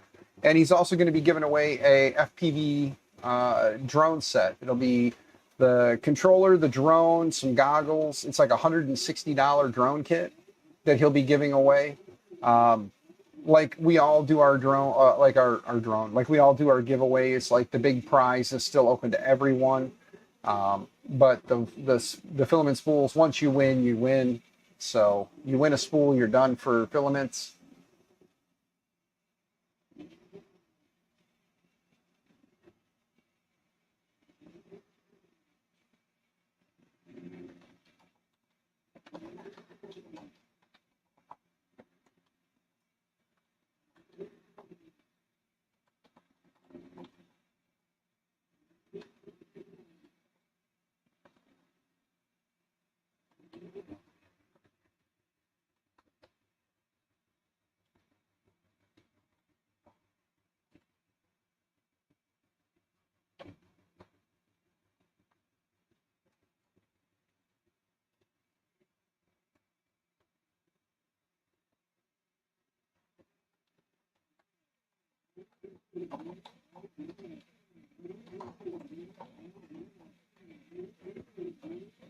Sorry, gang, just talking to Mama. Joe, happy 4th. Don't blow your fingers off tonight. No, you ain't got to worry about that, brother. I don't play with fireworks anymore. I'm too old and forgetful to remember what I'm doing. So I just don't do it. All right, gang, give me just a second. I got to go pick up Mama's phone and bring it down here and try and fix it real quick. So give me just a minute. I'll put the Delta on. You guys can watch it print, and I'll be right back. So let me hit the T1 Pro. I'm going to mute the mic so I can run in the house, grab her phone. She's having a problem with a charging port, so I'm going to see if I can take one of my nozzle needles and kind of scrape around in there and clean it out. So give me just a few, and I'll be right back.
Okay, I'm back. Now I got to find my nozzle needles, and I'm going to try and clean out the port for her. I could try and do the hot glue trick too, huh?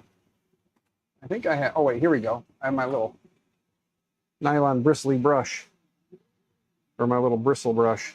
Maybe that'll help. I don't know. She's having problems with her charging port, where when she plugs in, it says that it's charging, but then it's not charging, and then it's charging, but it's not charging. So.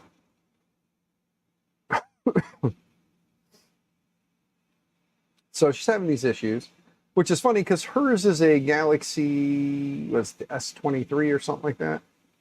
Mine's an S22 with a busted screen, and it's still working just fine. Let's see.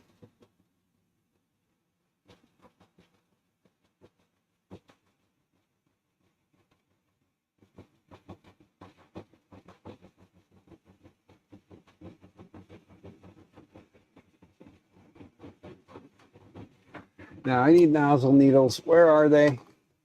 Where's my cleaning needles? They were the nice thin little needles that I can shove down in there. I have got to take everything out of this drawer because it smells like there's a damn mouse in here. Or this cabinet. I got to take everything out of here. Oh, it stinks. It stinks to high hell. All right. Where's my tube of needles? Where's my tube of needles? I'm not sticking a metal wire brush down in there, though. That'll short something out for sure. Where is the tube of needles, guys? You guys see my tube of, like, needles? Nozzle needles? You guys see them anywhere? That printer is just clanging and banging. You guys don't see my needles anywhere, do you? Hey, zip tie. There we go. Currently designing a rack mount for the UCG Max. Nice.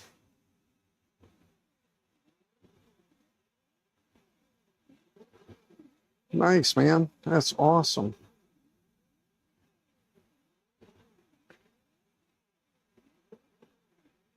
My wife is a little mispopular. Her phone is like blowing up like crazy at the moment.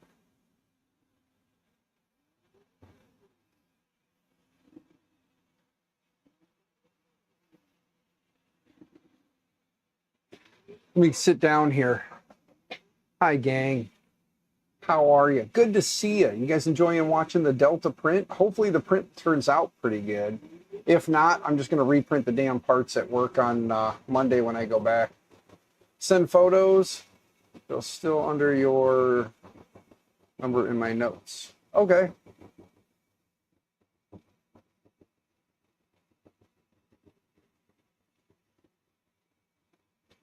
Yeah, Ryan, feel free. Feel free, my man. Send it, send it.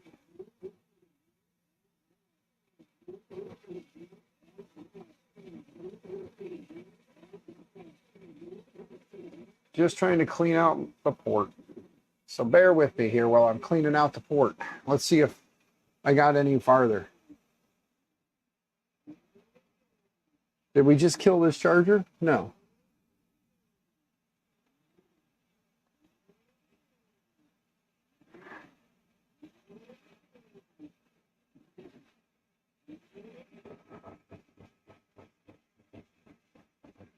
Yeah, her charging port is jacked. I think it's because she keeps sleeping with the damn thing and with it charging, and she like bent the port. So I kind of think her charging port is just screwed, which is going to mean she's going to need a new phone. I don't think that's an answer she likes, though.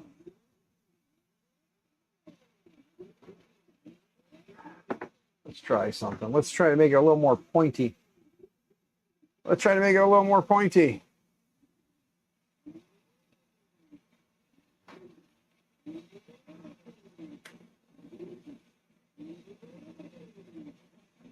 There we go. Let's see if that helps.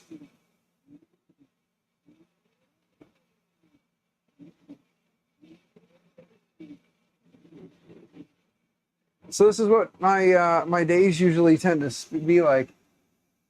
Check with known good cord. I just did, Vince. The cord that I'm using right here next to my phone, or for my phone, is working perfectly fine.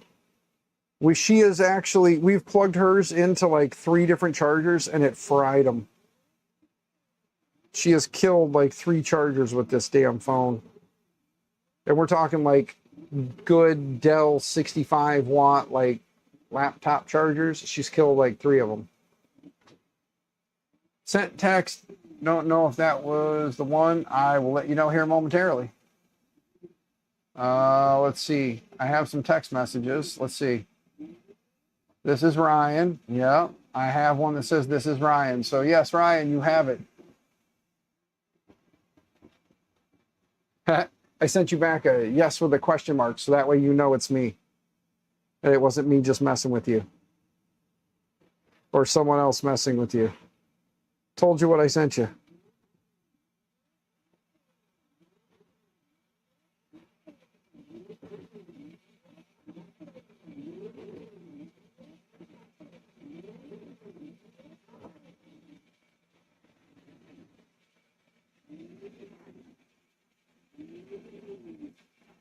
Sweet.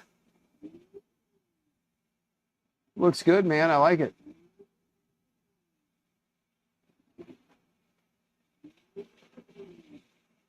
Sweet, sweet. For anybody who forgets, Ryan is my phone guy where I work at. He's the phone guy that came out and did the walkthrough.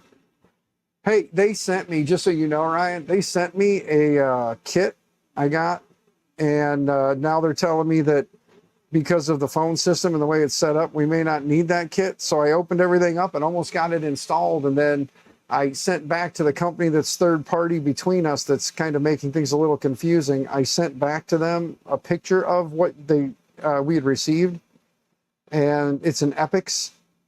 And they sent back or they haven't responded yet. They were supposed to respond, and they haven't. And then they sent me an email today asking me to fill out this damn form.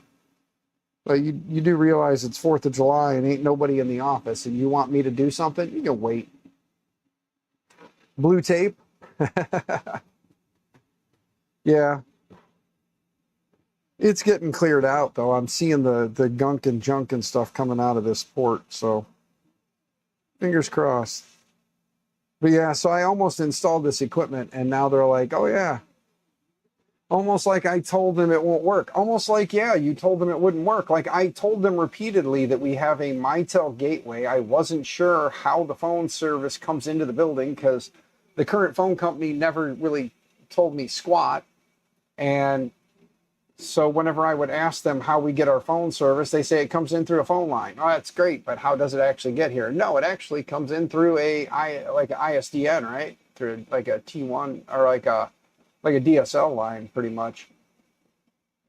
So it's almost like they were misleading me. And then I did, oddly enough, receive a phone call from Frontier at work. You'll love this. I received a phone call from Frontier at work. They wanted to discuss the contract or a contract for the coming years. Almost like they've got like a pre-request for port forwarding of phone lines, and now they're going to be scared and jump when every time I've asked them to fix the problems we had that made us want to change. Yeah, weird how that happens. Once you actually make a change, let's see, is it going to stay charging? Nope. Wait, it's still charging. It's still charging. I'm wiggling it around. It's still charging. Still says it's charging. I'm wiggling the cord. I'm wiggling the cord and it's still charging. I think we got the port cleaned out enough now. Yep, we're up to 12%. I think we got it. I'm going to give it a little bit more of a wipe down. I love my wife and I want to make sure it's taken care of, man. Happy wife, happy life. We are not a happy spouse, happy house. We are a happy wife, happy life. If mama ain't happy, ain't no one happy.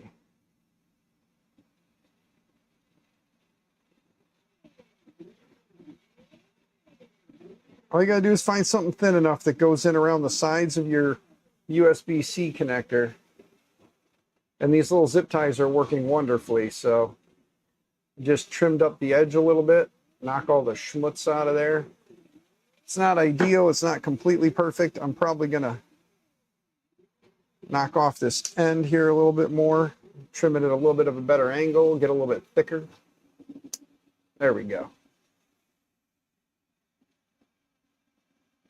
They would have sent you back out to install it,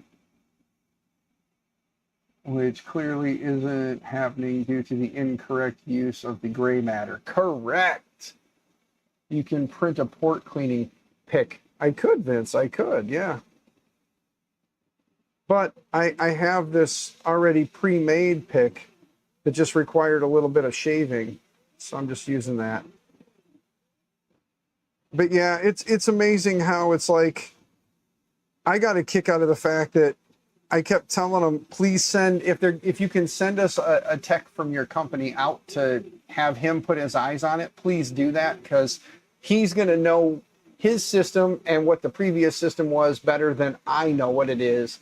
And that was one of those, oh, you want us to do that? It's like, I said that for the last like 3 meetings we had with your company, that if they offer that service to send someone out to do it. And then finally in the last meeting is when they said, oh, we'll get a hold of somebody. And then that's when you came out. So that's why this third-party company that we're using that's arranging all of this is just a giant thorn in my ass, because they don't hear me. They don't listen to me. And when I tell them repeatedly, I don't understand outside my network how things are getting to my network, because the current phone company is not working with me on anything. So please send someone who better understands this equipment and understands the outside portion. And they wouldn't do it. And then finally, I'm like, just do it. And then you came, you looked, they already had that apparently on its way to me, even though you hadn't made your evaluation yet. As an IT guy, we know a lot, or are supposed to know a lot. The problem is, you can't know fucking everything. There's my F-bomb. but you can't know everything. You know what I mean? Like that's why people specialize in certain things, so that people don't have to know everything. I try to know as much as I can, but I don't. But thankfully, it's good, and hopefully our internet service stays good, so that this way your phone service is good, and then I can kind of brag about what you do, man. You know? Let's see. All right, plugged in, it's charging. Let's wiggle it around. It still says it's charging. Let's wiggle it around some more. I'm doing real good at wiggling here, guys. See? We're wiggling Mama's phone. And still charging. Here. Cord's plugged in. I'm wiggling it around. And still says it's charging. 2 hours, 13 minutes until full.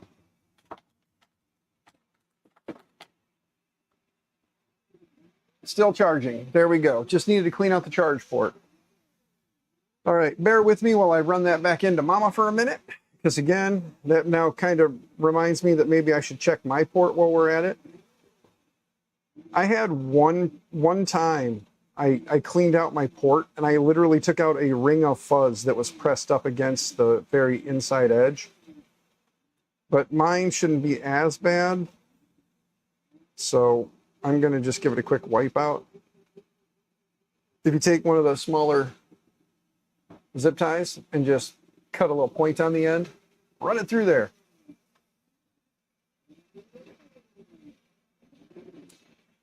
Usually you're there for hours filling out the online forms. Nope, just identify lines for you. Yeah, that's the thing. Like I said, I mean, for the most part, I mean, you see the layout. Other than the fact that my wire closets are a damn disaster, it was pretty straightforward. It was just figure out, okay, their main equipment is here.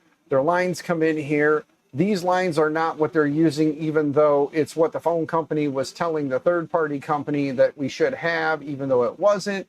You went, no, it obviously comes in through this. So all we've got to do is unplug this, hook up our box, plug it in, plug this into here, and we're done. And they're talking like you guys are going to be there for, you guys could potentially be there for a couple of hours to do the port over. And I'm like, the port over from the phone company to you guys is probably going to be the hardest part.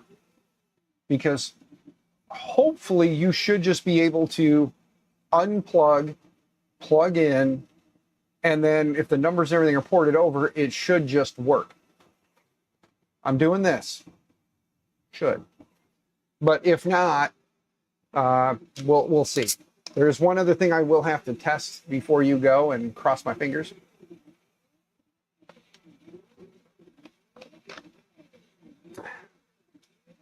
Put the box on the wall and plug shit in. Yeah. Fingers crossed, that's all there is to it. But let me run this back to the wifey. I'll throw you guys back on the T1. You can watch it print. Mute the mic, and I'll be right back.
Okay, I'm back. Hi, guys. So yeah, hopefully, fingers crossed, things will turn out better today. This thing will print and we'll have at least one of the 4 parts I need, and hopefully it doesn't warp a bunch. And then I need to quickly go look at Discord and see if I need to figure out how big those panels need to be so I can let Happy know. And then we can have Happy cut some panels for it. And then we'll get some maybe with big old Maker My Nexus logos on the side panels. That'd be pretty sweet, right? What is that thing? Anywho, that right there is this big one right here above my head. This is the T1 Pro. Here, let me do this. Ready? That is the T1 Pro from FL Sun. It's a Delta printer. So instead of using a X, Y, and Z axis, it uses the 3 motors as your X, Y, and Z axis all together, and it just moves the head around that way. But that's this guy right here printing currently. This is the big Magneto X that is nothing but problems. We're going to figure it out. Oh, what is that thing pooping out? It is making a lab racks. It is a 10-inch server rack, 3D printed. Give me a second. Let me close this. I got to go to the site anyway and look at it. So there we go. Let me bring this up so you can see it. There you go. This is the lab racks. It's a fully 3D printed 10-inch server rack.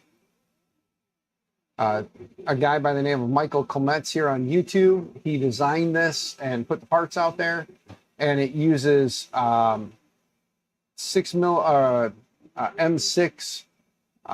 heat inserts instead of having threaded holes, but you could realistically use a larger bolt and just thread right into the plastic if you so see fit. But then it uses M6 by 10 threaded screw, or M6 by 10 button head screws.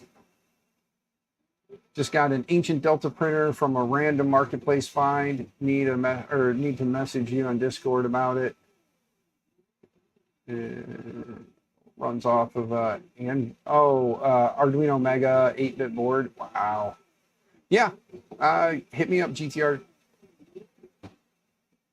But yeah, so this thing here is a cool little 3D printed rack. Is that an official standard, like 19-inch? It's become an official standard when it comes to like the mini like home labs and stuff. They stuck with like a 10-inch rack. It still uses like the standard rack hardware if you wanted to go crazy with it, but he designed this one to use the inserts, the heat inserts into the plastic parts because it's all 3D printed, but you can buy 10-inch lab or 10-inch racks. There's companies that make aluminum kits. He just wanted a 3D printable version. There's another guy by the name of Alan Mandick here on YouTube. He put out one as well that uses more of the server rack hardware. So you can you can buy like a server rack hardware kit and then use that to build the rack with. But I like aesthetically, this one's more pleasing on the eyes. I like this one. That's why I want to build this one. At least to me, it's a little bit better on the, on the eyeballs.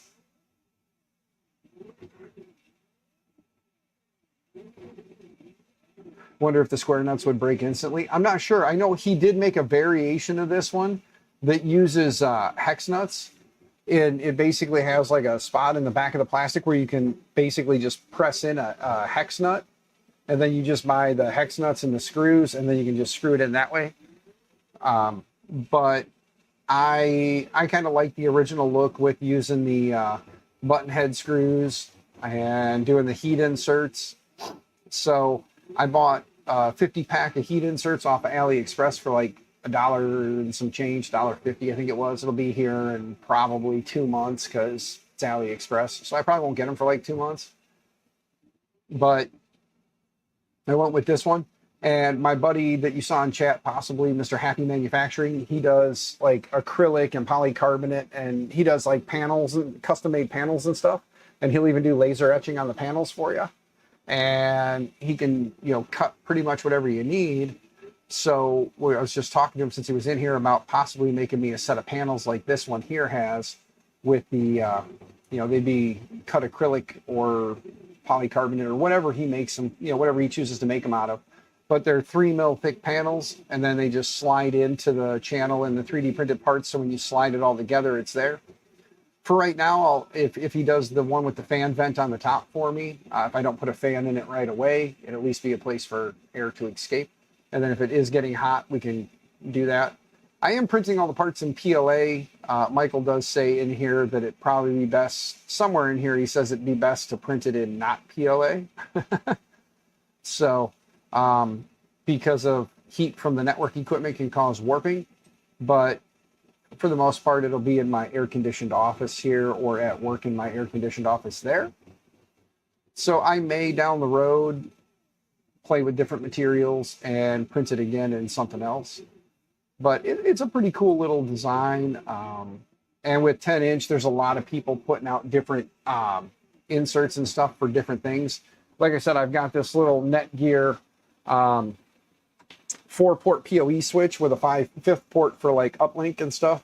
So I've got the ability to run 4 Raspberry Pis or whatever with Pi hats on them directly off of this. And then all it would be is just finding a 1U rack mount plate that I can just slide this into and lock it down, and then have this be in the rack ready to go. And then I can just run from here into the front of each one of the Pis and it'll send power. And then I'd only have 1 power cord that I would need because I could plug this in, and then the 4 Pis that would be in there, Pis or Pi equivalents, would all be powered off of this, and I wouldn't have to worry about it. Originally, the plan is I'm probably going to turn one into like a, turn one into my like a Pi router, so it can handle IP addressing, things like that. Basically just mirror my home network with it, so that when I go traveling, if I take 3D printers and stuff with me, I can just slap that down on the table, plug in the cord, power it up, and then it'll just kind of broadcast the Wi-Fi signal like it is here at home. All my printers should just auto connect. I won't have to go through any headaches. IP addresses and things like that, mirror all that, so that this way, if I statically assign an IP address here, they'll know on here or on whichever Pi I'm using to assign the same IP address to the same device. Basically just mirror my home network. So when I travel, it's a matter of plug it in, turn it on, it just connects, it just works. I don't have a headache. And then with the uplink port on the front of this here, if down the road I should happen to get, you know, or actually this one wouldn't be important, I could plug directly into the Pi if I get like a Starlink or something. So when I travel, I can just plug that right into the front of the Pi, or, you know, whatever. We can figure something out. I'll figure out how to make all that stuff work down the road. But yeah, that's kind of the thought. Designed a single gang cutout stencil for drywall router. Made the mistake of using PLA, storing in the car. Yeah,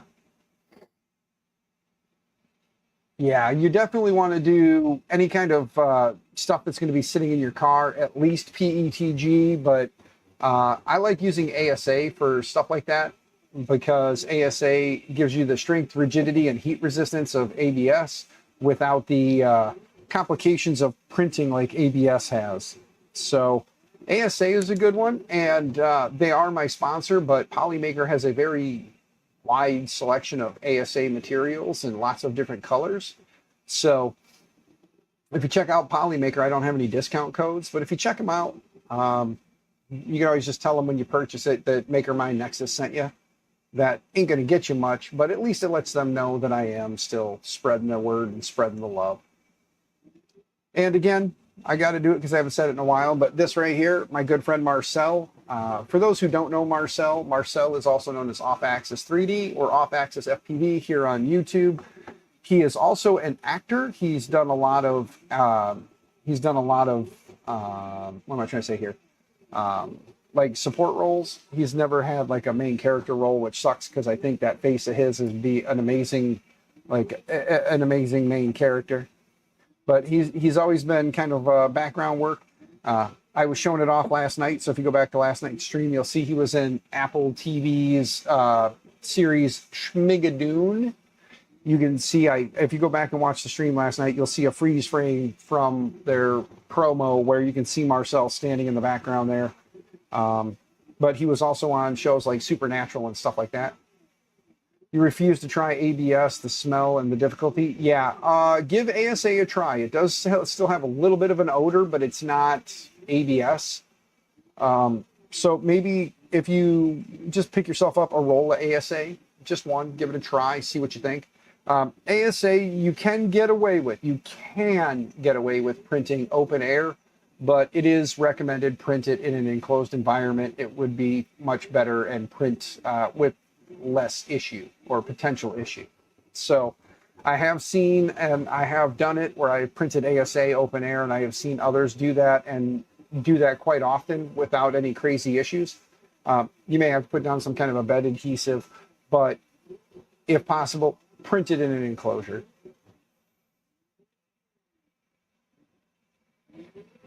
Definitely recommended. But yeah, this little Labrax kit's been, definitely getting me. Print with the door closed regardless. Yeah, I sit in here. So these are where all my printers are at home. So this is where I sit. So it's not like I have available space. I mean, I do have some available space, but I don't have endless accounts of money or an endless account of money. So I am stuck in with what I have. So I have a 9x13 space that's in the corner of one of my garages that I converted into this space. So this is what I get to use, and I have my printers and myself, my computer, all that fun stuff out here. I got a nice little AC for the winter, and then I have a little space heater hiding back over here that I use to heat. At some point, I would love to throw in a, anything else like a,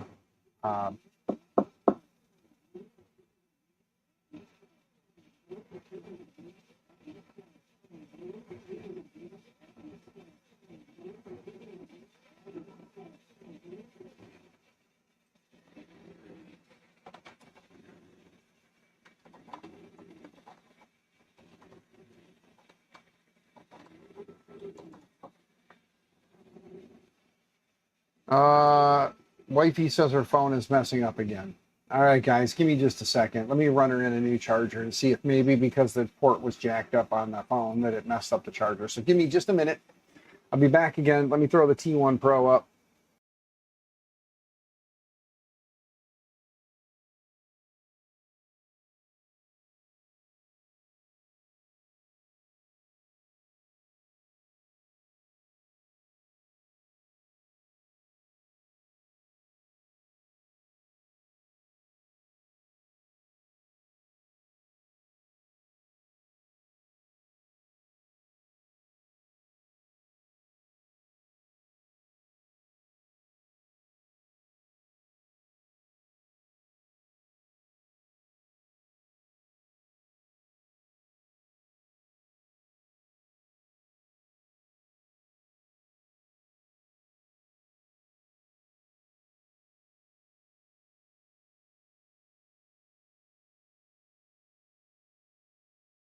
Okay, well, give me just a second, guys, because my daughter just brought me out my wife's phone.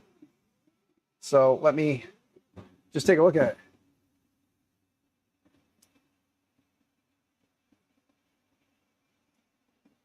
Using the lac rack. Those little lac tables make for good everything, don't they? Gotta love IKEA, man. Gotta love IKEA. At least I think that's what you're talking about, right? Using the lac tables and just using it as a rack. You just mount all your equipment in there and screw it down.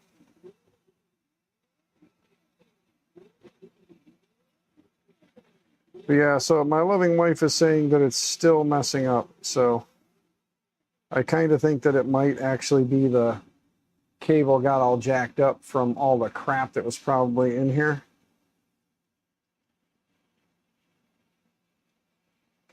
Then I gotta go talk to the missus because I gotta remember I gotta pay the neighbor for the air conditioner too.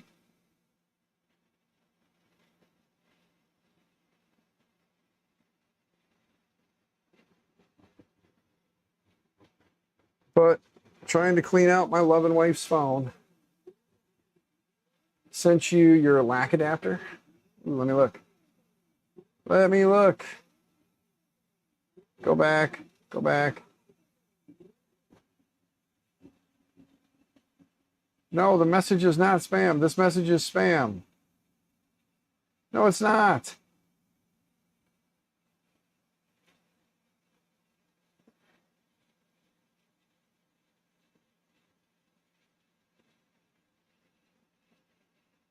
Oh, it's because it sees your number as spam. Because it's not saved in my phone. Hold on. Let's just do this. Let's move this. Add contact.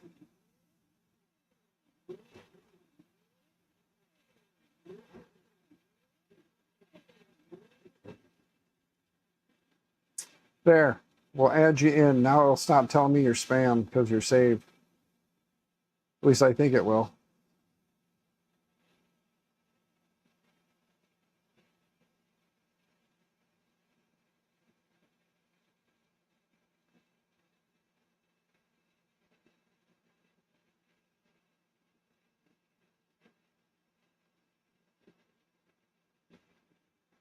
Ay, ay, ay. Hold on.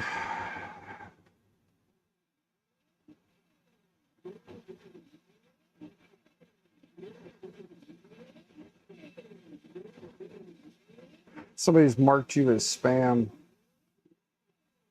There we go. No, not spam. There. I had to close the message and reopen it. The LAC 19, the IKEA LAC side table adapter for the 19-inch rack.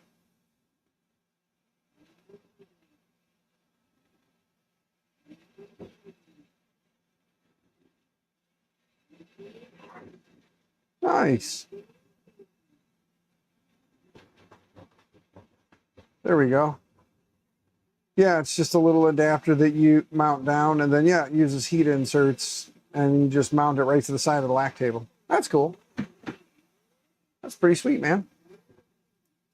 Yeah, I have my, I have two 19-inch, like, 19-inch rack enclosures.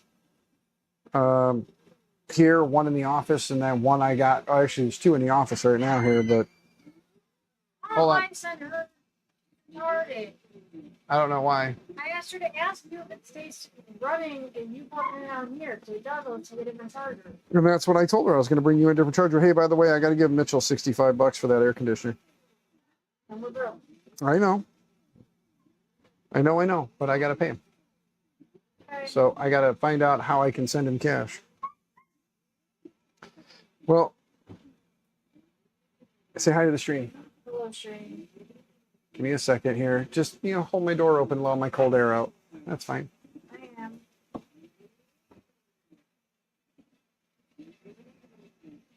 No, because now it's not. Yeah, now it's not charging again. What the hell is going on? Are you going to have to get a freaking phone?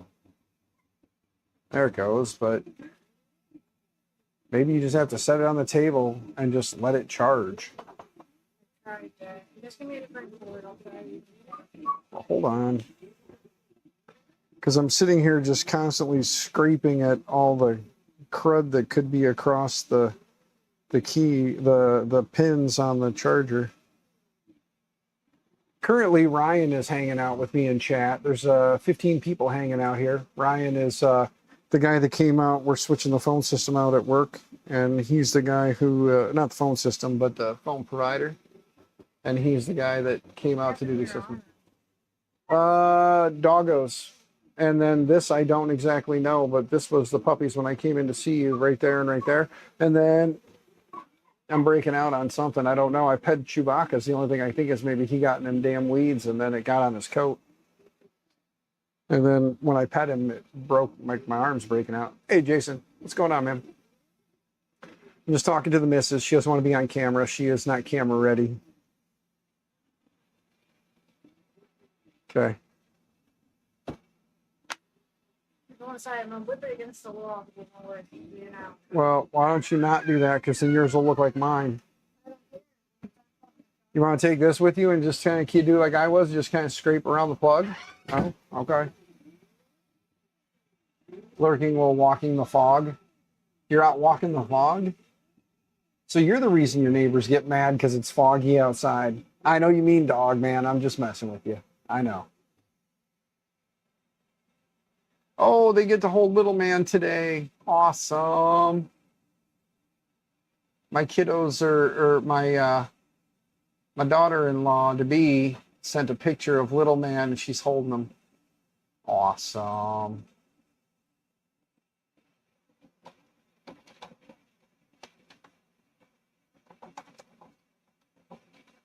Give me a minute. I got to respond to grandbaby photo. Walking the fog, are you a demon?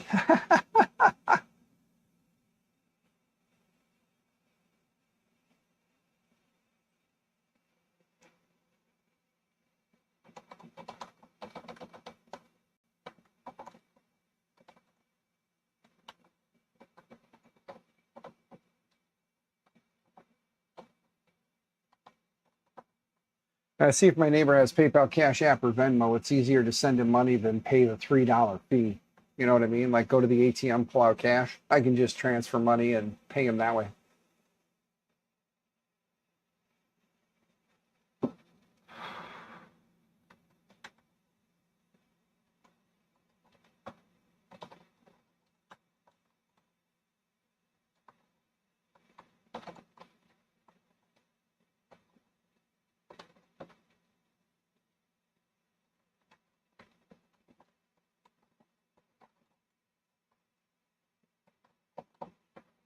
There we go.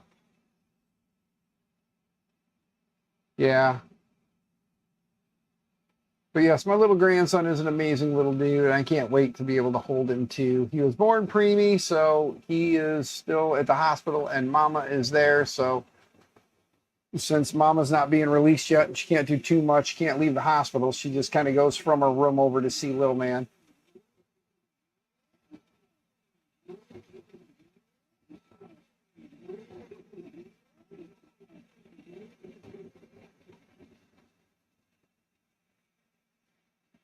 Actually, for printing most stuff, if it fits, it's not really an issue. It's when you get to the point, because like right now, those are 220 millimeters long. That part is 220 millimeters long, and it can print, I believe it says up to 300 millimeters in a circle, or it's like 280 or 300. It might be 250. So anywhere between 250 and 300. I don't remember the actual dimensions of the T1 Pro, but I do know that as you get to the top, the problem you run into is as it goes up, you can print for a while at a circle. And then after that, if you go past, you need to be printing at a cylinder to the center or a point at the center.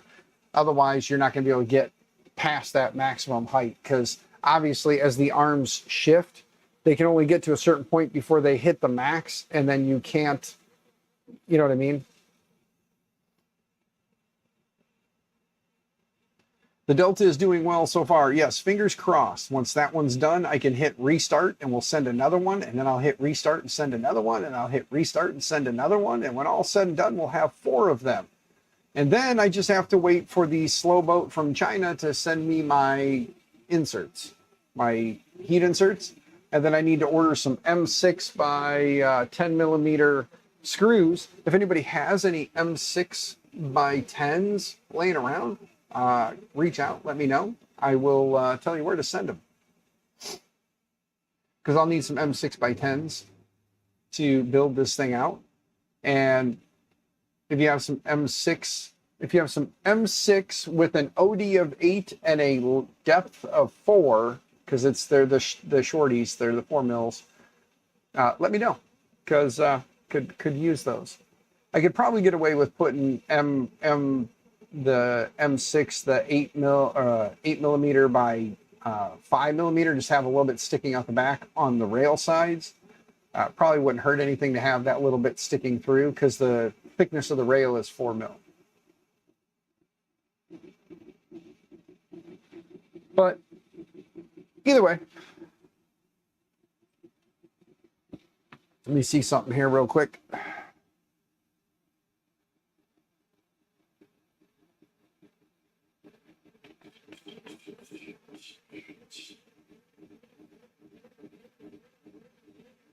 You think the V6 nozzle has a 6 mil thread? So you just want to use a bunch of M6 nozzles and just screw them all in with M6 nozzles?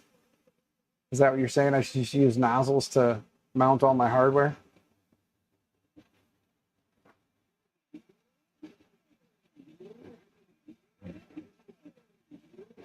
Yeah, we'll be all right. My loving wifey, she's silly. We'll be all right. We'll make do. But yeah, I'm hoping that it should be getting pretty close to where it's just going to build up the side now. So it should go much faster.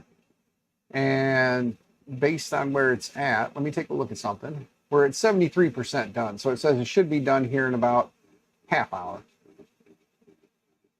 So yeah, it's going to finish a couple more surfaces on that because I did 5. So once that part's done, we'll see how it looks. Hopefully there's not rolling on those corners.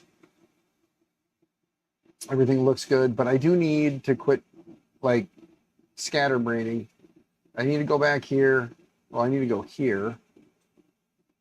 And we'll just load this. We'll go back here.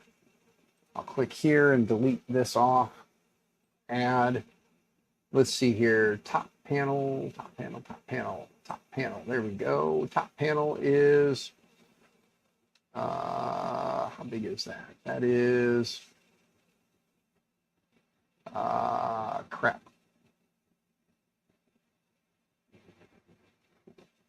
128.05 by 171.5. So it's 171.5 millimeters tall, and it's 228.05. So 228 on the long, 171.5 on the tall, or deep and wide, I guess. So, and it's only 3 millimeters in depth. So that's the top panel. Let me move this out of the way. Let me go into Discord real quick, and I'll send that to Happy. Realistically, I could probably just send him the STL files, and then he could pull from that what he needs to cut everything, because it's got the holes for the fan grill and the screws. So really, yeah. Let me just close this for now. Discard. We'll get rid of that. Get rid of that. I'll deal with that after the stream. I'll find out what Happy exactly needs from me, or if he can just download the file and pull the dimensions that way. Because if he can pull the STL file and convert it to whatever he needs to cut with. But yeah, Rob, it would be interesting to do that. Probably have to put a washer in there, though, because the M6 nozzle might not be wide enough to actually hit the ears. And this thing doesn't have ears, so I'll have to see if there's a 10-inch rack mount for the Netgear. This is the Netgear GS305P. So I'll have to see if they have a 10-inch rack 1U that we can mount this thing in. And then we'll be able to mount that in there when we're done. Like I said, I am printing all these parts in PLA, not recommended. Michael does say on his Maker World. Let's copy this real quick. Again, if anybody is interested, Lab Racks 10-inch printable.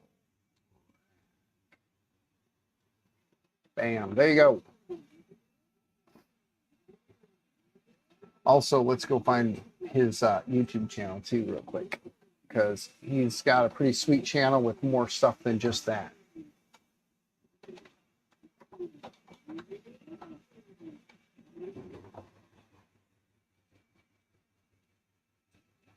He does all kinds of cool stuff. So cool dude, does a lot of cool stuff. There we go. There's his YouTube channel. Go give him a sub. He doesn't need my help. He's got 103,000 subscribers. I only have 2,200. But go give him a follow, give him a sub. He's got the -DIY-life.com website. But he does all kinds of cool stuff. Laser engraving. He's made some cool pie stuff. He does a lot of work with pies. So, yeah. I guess making a 10-inch rack just made sense considering pies love to use those. So yeah, he does a lot of cool custom like pie, pie enclosures and stuff like that.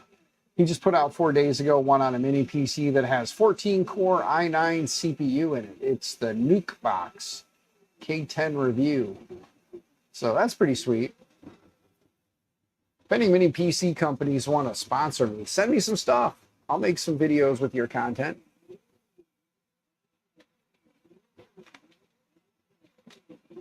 Now we're getting to that top part, so it's going to go hopefully pretty fast. And like I said, we slowed down that outside layer to 300 millimeters a second instead of 400, which the default slicer had it at. So hopefully it goes pretty quick. Because once that part's done, we'll check it out, see how it does, and then I'm going to wrap this thing up because I got to go run and get some money to pay the neighbor for the air conditioner that's been keeping the office nice and cool.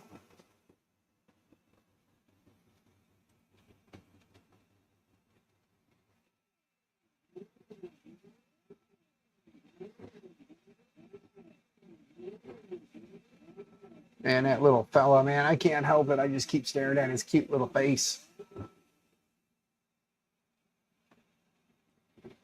I'm just an excited grandpa, guys. I can't help myself. If it annoys you, too bad. One day you'll be a grandpa too, or a grandma, or maybe you'll be a grandparent. I don't know.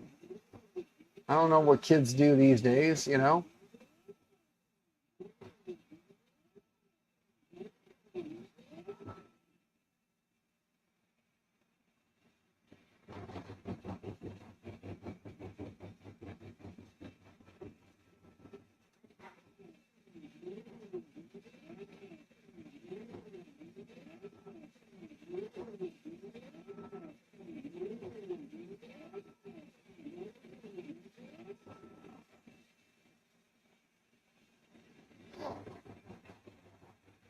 I'm just having a space out moment. But yeah, I wanna kind of get some stuff done, you know? You hate SD cards right now? Can't flash them with mainsail or firmware.bin? Ah, crap. Sorry, brother. I could help you out, but it's a bit of a drive to get here. I have some PNY 32 gig elites. I could help you out, but you're a little ways away. I could always try to flash one for you, though, and then if we can make it a point to meet up at some point, I'll have one flashed and ready. You can just send me your firmware.bin file. I can get one flashed and ready. But if you want mainsail OS on it, and then just copy your firmware.bin file over to it, I could do that. What kind of pie you putting it in, just so I know. Because really, that's the joy of Pi, man. All you got to do is flash it for one, and you can just plug it into any. That's why I love the Pi, like the Pi platform. But that's also why I like eMMC storage instead. That's why Libre has come in clutch with their eMMC storage. Not a lot of people know about them. Not a lot of people use them, but Libres are, you know, in the ballpark with Pi when it comes to speed and performance. I have worked with Libre in the past on some stuff, so just getting a new Pi for this printer. Okay, yeah, it could very well be a Pi issue too, where it's just a bum port. Something in the Pi could be wrong. I have a bunch, and you gave me another one. You gave me a 3A plus. So that was my first time I've had a 3A plus, good sir. I gotta say, this is the first one I've had. So I'll have to play around with that guy and get it set up and see how it does. Get that done with the See Me CNC rose stock that you sent me, or sent back with me. Play around with that, and then you got the board you sent. We'll see about getting all that swapped out and see if we get Clipper on it and see how it does with Clipper, because it is a 12-volt system, so you know it'll still work The board should still work with 12 volts. As far as I know, these boards, these Big Tree Tech boards, will work with 12 or 24 volts. And was this was the old effector? Yeah, this was the old effector that you had on there. And then you sent me this guy, which again is the 2B or the SKR2. Which this SKR2, do you remember how old this is? Since you're here, Havoc, do you remember? Or wait, that wasn't. Yeah, that wasn't you. I keep saying that, Havoc. I keep thinking it was you. It wasn't you. I'm sorry. It was Machado. Wait, yeah, it was Machado. I keep thinking it's you, Havoc. I keep doing that. I keep thinking it's you, and I don't know why I keep doing that to myself and to you, for that matter. I don't know why I keep doing that to you. I'm sorry, Havoc. I gave you a printer, and then Machado gave me a printer. That's why I gave you a Delta and came home with a Delta. The big old row stock right there. So we got to swap out and see how it does. It'll be interesting to get that thing up and running.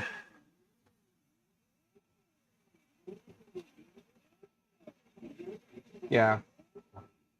Like I said, I don't know why I keep doing that to myself, but it is okay. I'll quit doing it at some point.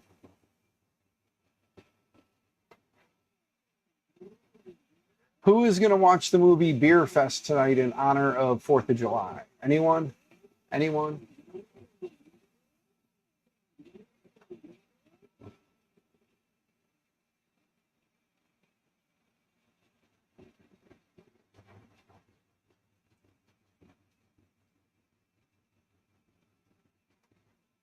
Has anyone got rituals like that where, like, for certain things they do stuff? Because, you know, Team USA goes to a beer drinking competition. You know, just throwing that out there. Just wondering.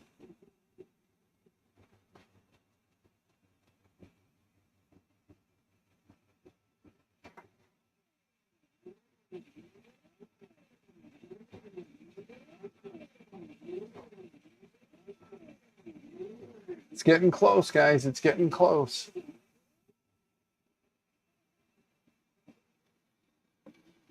Oh, I see that we had some supports blow apart there. This thing's just moving so fast, it's just like throwing, like, see? We got a little bit of support material that blew away. Ah, well, it'll be fine.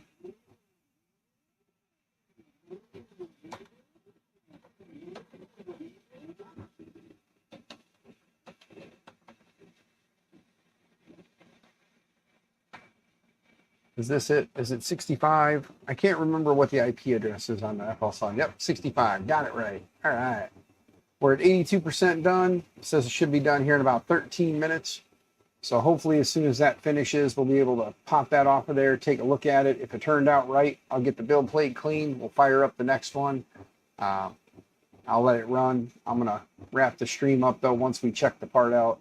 And then go spend the rest of the day with my family, since I gave you guys about 3 hours of my day. About.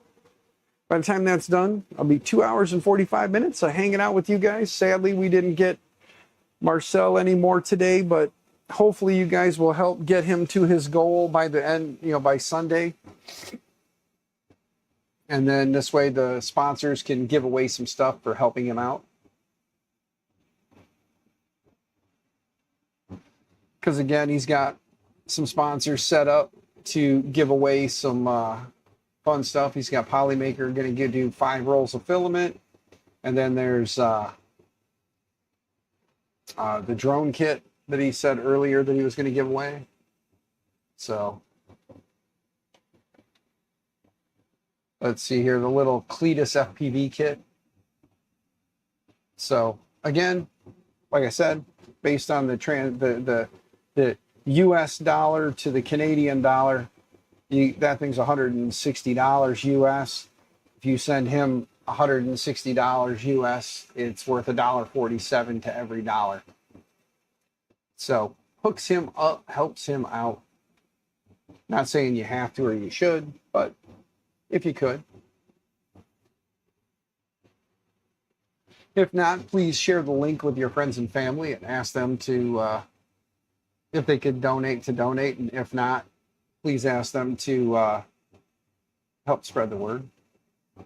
The more eyes to see it, the more likely he hits the goal.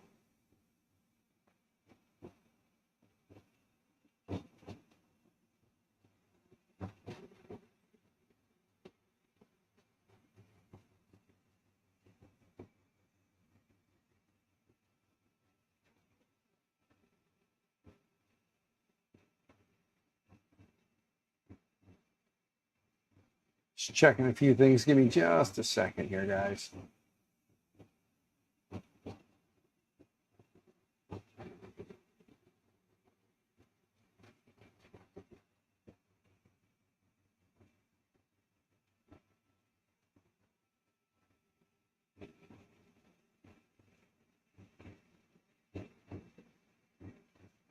Huh.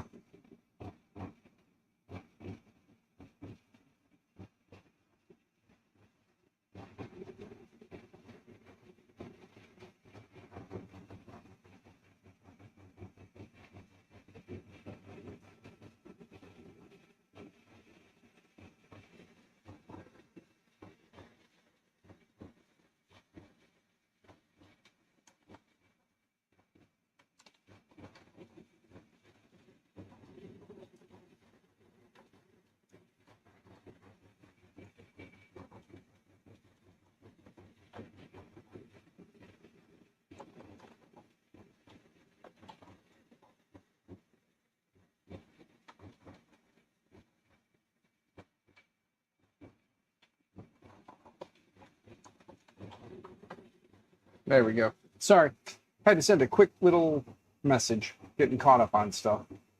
So, anyway, gang, like I said, this thing's still printing. We got a little bit of time left to kill. I do hope everybody has a wonderful day.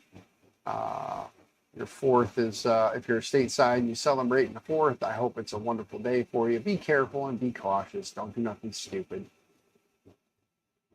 Save your fingers, save your hands. Don't put your face over mortars. Don't be doing that stuff.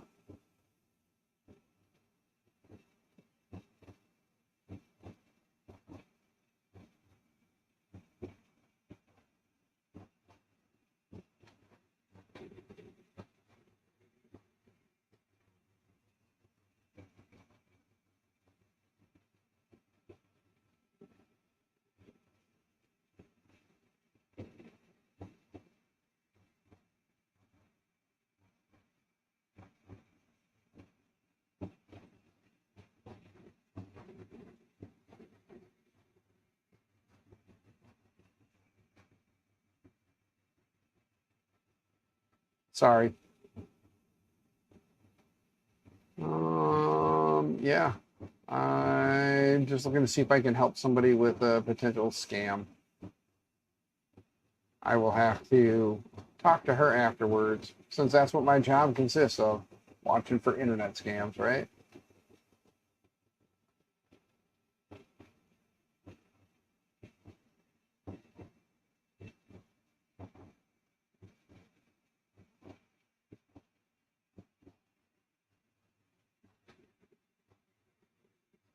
How's that print looking? I'm like holding out on you guys. Sorry. All right. Getting some wispies coming off of there now. You see little wispies forming off the support. Hopefully that doesn't kill the overall build quality. I haven't gone over there and looked for a reason because I want to wait till it's done. Because again, the more attention you pay to it, the more likely you are to mess with it. And then if you mess with it, the more likely it is to have something happen.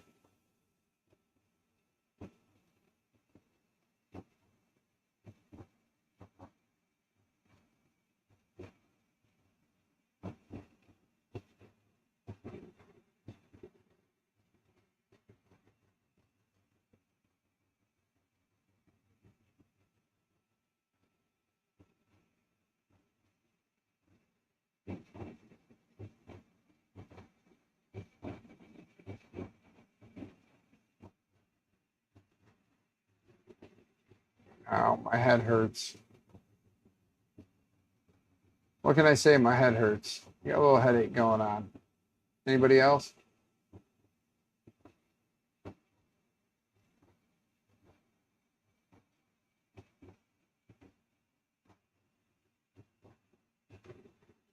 I know what my problem is. It's the weather today.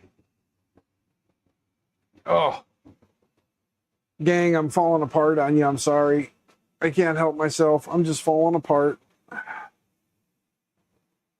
I got to wrap the stream, though. And like I said, I got to go run and pull some cash out. My neighbor, she gets set up with a Venmo or a PayPal or a Cash App or something. Actually, if he gets set up with Cash App, just throwing something. If he sets up a Cash App and uses my referral link,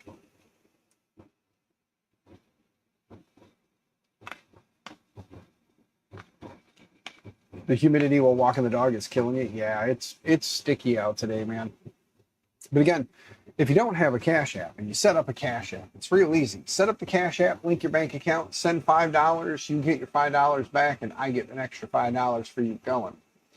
You join it. So that works out great because for every $5 you send me, you get reimbursed your $5, or not for every, but for the first $5 you send me, you get reimbursed that. So you're not out anything. And your $5 turns into $10 for me. So, like, how cool is that, right? And then I can take that $10 and keep 5 of it and give 5 of it to Marcel. And then that $5, because of the U.S. exchange rate, turns into, what was that, $5, $6, $7 and some change. So look at that. Here's a way we can all help one another. Look at that. If you don't have Cash App, you use my referral link, sign up for Cash App. You link your bank account, send $5 to me. You get reimbursed the $5. I get an additional $5. I take the additional $5, send that to Marcel. He doesn't get $5. Now he gets $7 and whatever it is in Canadian exchange. So you're not out anything. I'm not really out anything. And Marcel gets $7 and some change Canadian. Wow. Look at that. Is that still active? Let me see here. Cash App referral.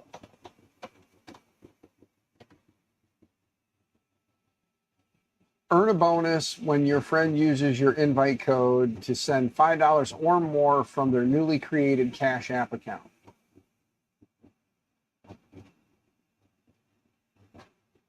Yeah. So there's the Cash App referral bonus thing. For your friends, download, enter your referral code when they sign up. Your friend orders a Cash App card and activates the physical card within 21 days of the referral code. You and your friend add the offer called either $40 off a purchase or $20 off a purchase, depending. That's something different. That is something different. That's about the card. Invite friends. Here we go. Download the app, use referral code, link the bank account, or link a new debit card or bank account to their Cash App. Keep the debit card or bank account linked until the referral bonus is paid. If you're within the ages of 13, 17, order parent or guardian. Send $5 within 14 days of using the referral code to the account that is not linked to them. Referral code. Okay, so yeah, as long as the referral code is not linked to that person when they create the account. So yeah, like you guys, use my code, and then there you go. And then you just have to keep it, basically you have to keep your account linked to it till the referral is paid out. So, yeah, Mad Shammy, what's going on, brother? Good to see you.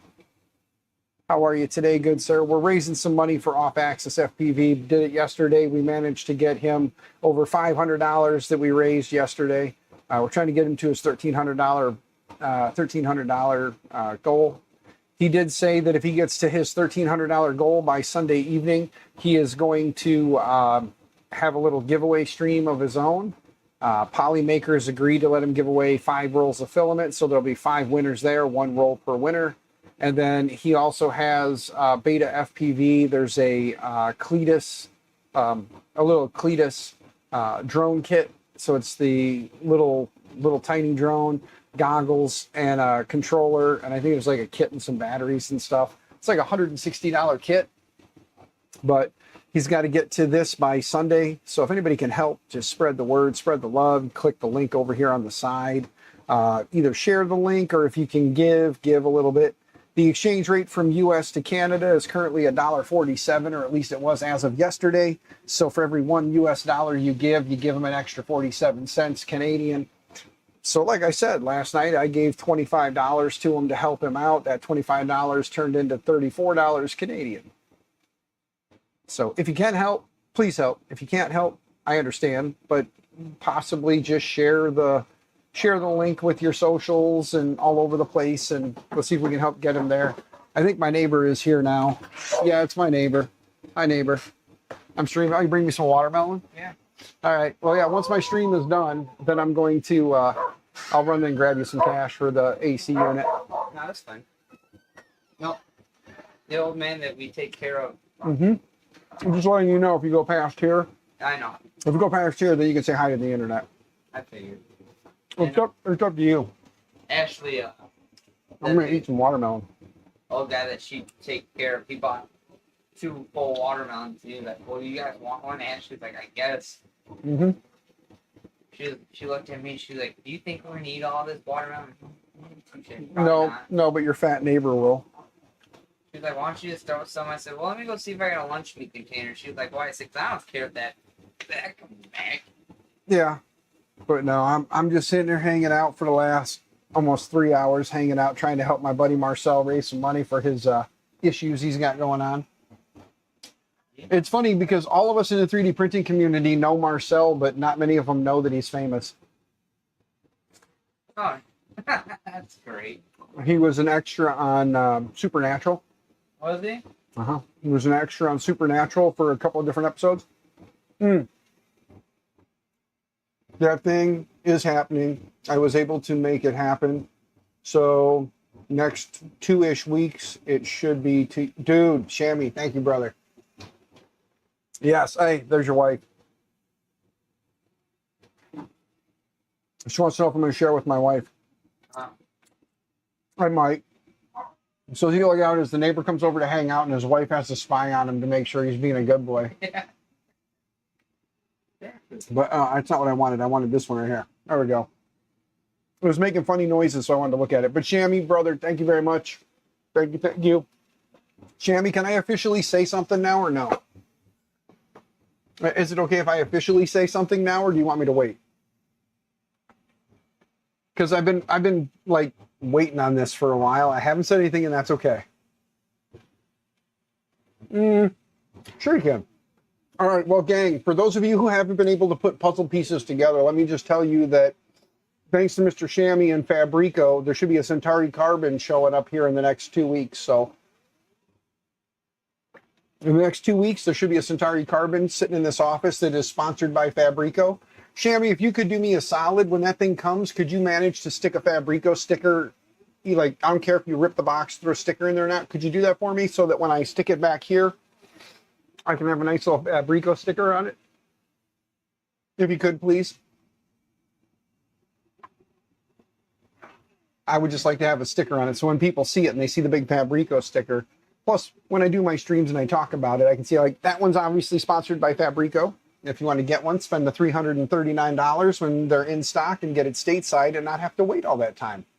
Or pay the ridiculous tariffs because Fabrico already did it for you.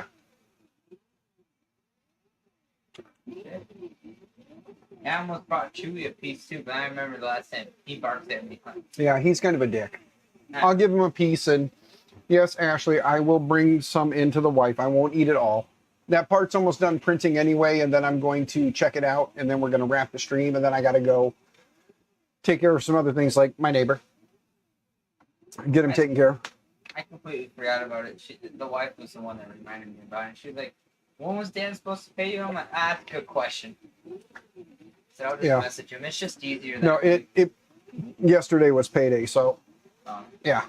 So I got paid yesterday, so I will run and grab cash for you, and that way I can pay my debt for my air conditioner that's been working well.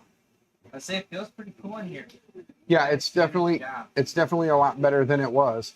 Hey, look, here's the grandson. Yes, little peanut. I saw pictures and I was. Yes. But yeah, so this thing is almost done. What's it got left? It's at 99%. So it should be done here in about 3 minutes. So 99% is still 3 minutes of print time. But yeah, that big printer's still having all kinds of issues. But it was a first gen and it was having problems. And I'm excited for the Centauri Carbon. Oh yeah, you will send some XR bunker care package with it. Mine and Fabrico. That'll be awesome. Good, sir. Yeah, I'll stick them on there. Because, again, if you guys don't know, XR Bunker Works is Shammy's business that he does. And if you need, like, custom PCBs and stuff made, check out xrbunker.works, and he can make you up some stuff. He's got some pre-made stuff hanging around, and then he can do custom work for you, too. So if you need some custom stuff built up, talk to him. And then, yeah, we'll go from there. You like your Neptune 4 or Neptune Max 4 so far? Centauri Carbon, maybe the next printer. Well, Joe, if you give me, like Shammy said, give it another week to 2 weeks. Like hopefully in the next 2 weeks it should be here. And then when it gets here, I will crack that thing open. We'll do an open box, set it up, and throw some prints at it, kind of a stream. And that's going to be we're going to get it fired up, get it running, get it working. We're not going to tinker with it, play with it, or mess with it, because out of the box, it should just be a good machine. And then that's going to most likely be my go-to machine for everything, because build volume-wise, it's the same size as the, it's got the 256 build volume, similar to like the X1s and P1s from Bamboo. So I should be able to print a lot of the parts that I want to print on it. Down the road, they are supposed to be doing the multicolor unit, or the multi-material unit. So if and when that comes out, we can add one of them to it. But for right now, it'll be nice to print a lot of the stuff I've been having problems getting printing on the other, open box, the open box Amazon return, the first gen.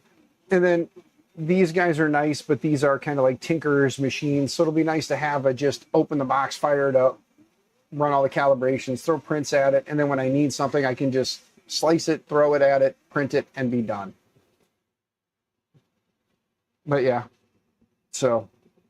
Yeah, I got demanded of them last. Well, thank you. Okay. And like I said, after I get done with this, which that's almost done, Shammy, have fun, brother. Happy 4th. Stay out of trouble. Stay out of jail. Happy printing, all that good stuff. But yeah, after this thing wraps up, I'm going to go run, grab that for you, and then I'll be back. So when you see me come back, it's for you. Okay. There we go. See, it just finished. So let's see how it turned out. Ugh.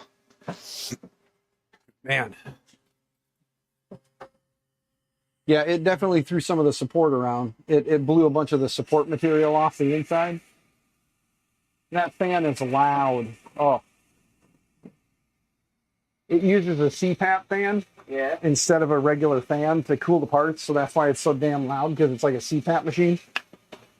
Hey, if it works, right? Yeah.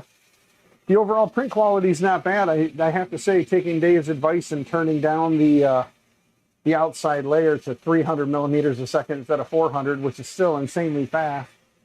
Oh, speaking of neighbor, while you're here, nothing. I thought I did something. No. There's the printer I'm going to get set up for you. Here's the small screen that comes with it.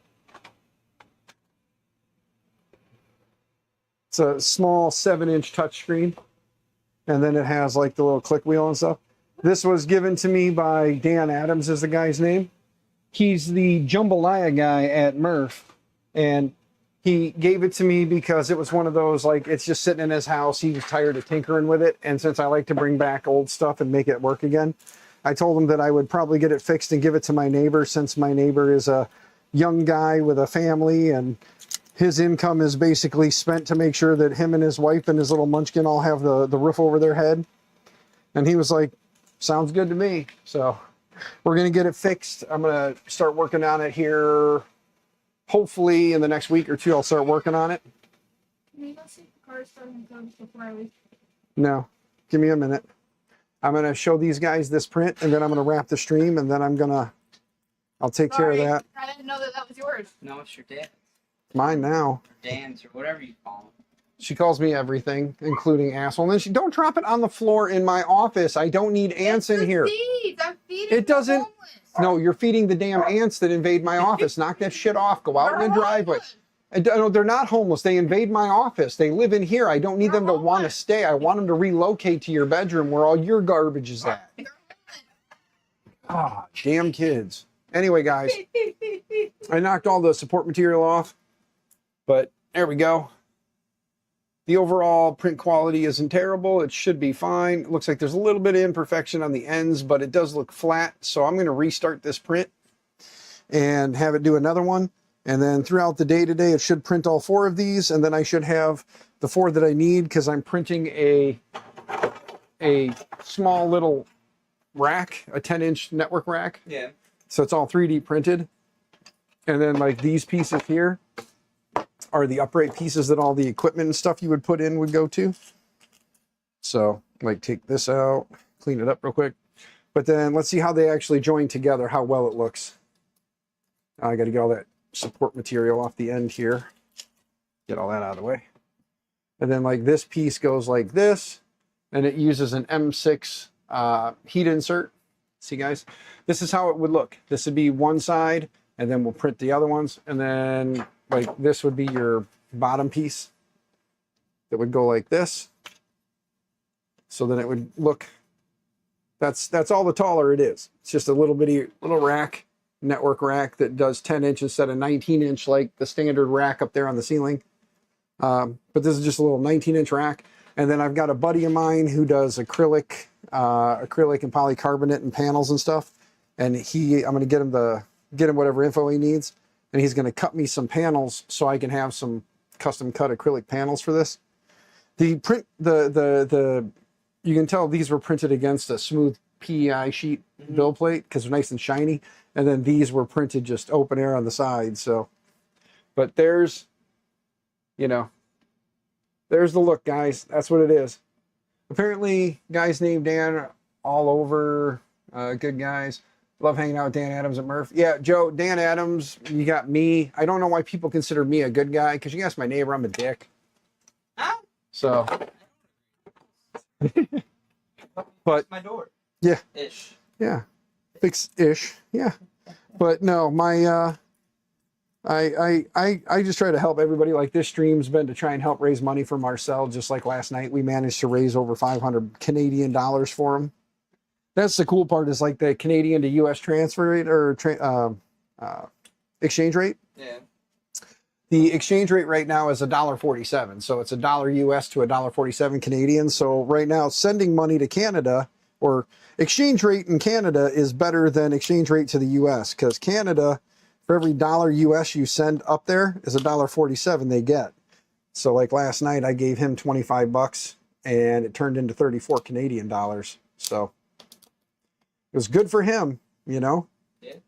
And it was good for me because it saved me money and I still got to help him. Most IT people have to be a dick. You are correct, Joe. You are correct. Because the simplest task, like turn it off and turn it on, is something that you get told, I did. And then you walk in, you reboot it, and it works just fine. 99% of the issues that people have in IT these days can be solved with a simple reboot. But it's too inconveniencing for them to reboot a device because it takes so long. Yeah, does it really take long if you have to wait 4 minutes and the problem is solved, versus waiting throughout the 8-hour day that you're working? It takes you an extra hour or 2-3 hours for the problem to, you know, for you to work through the issue throughout the day.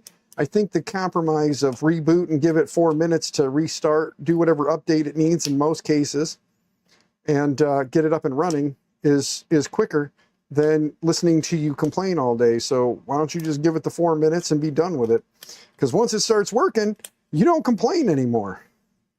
But if you don't restart it, then all day long you're complaining that this is stupid, this is crap, this is garbage.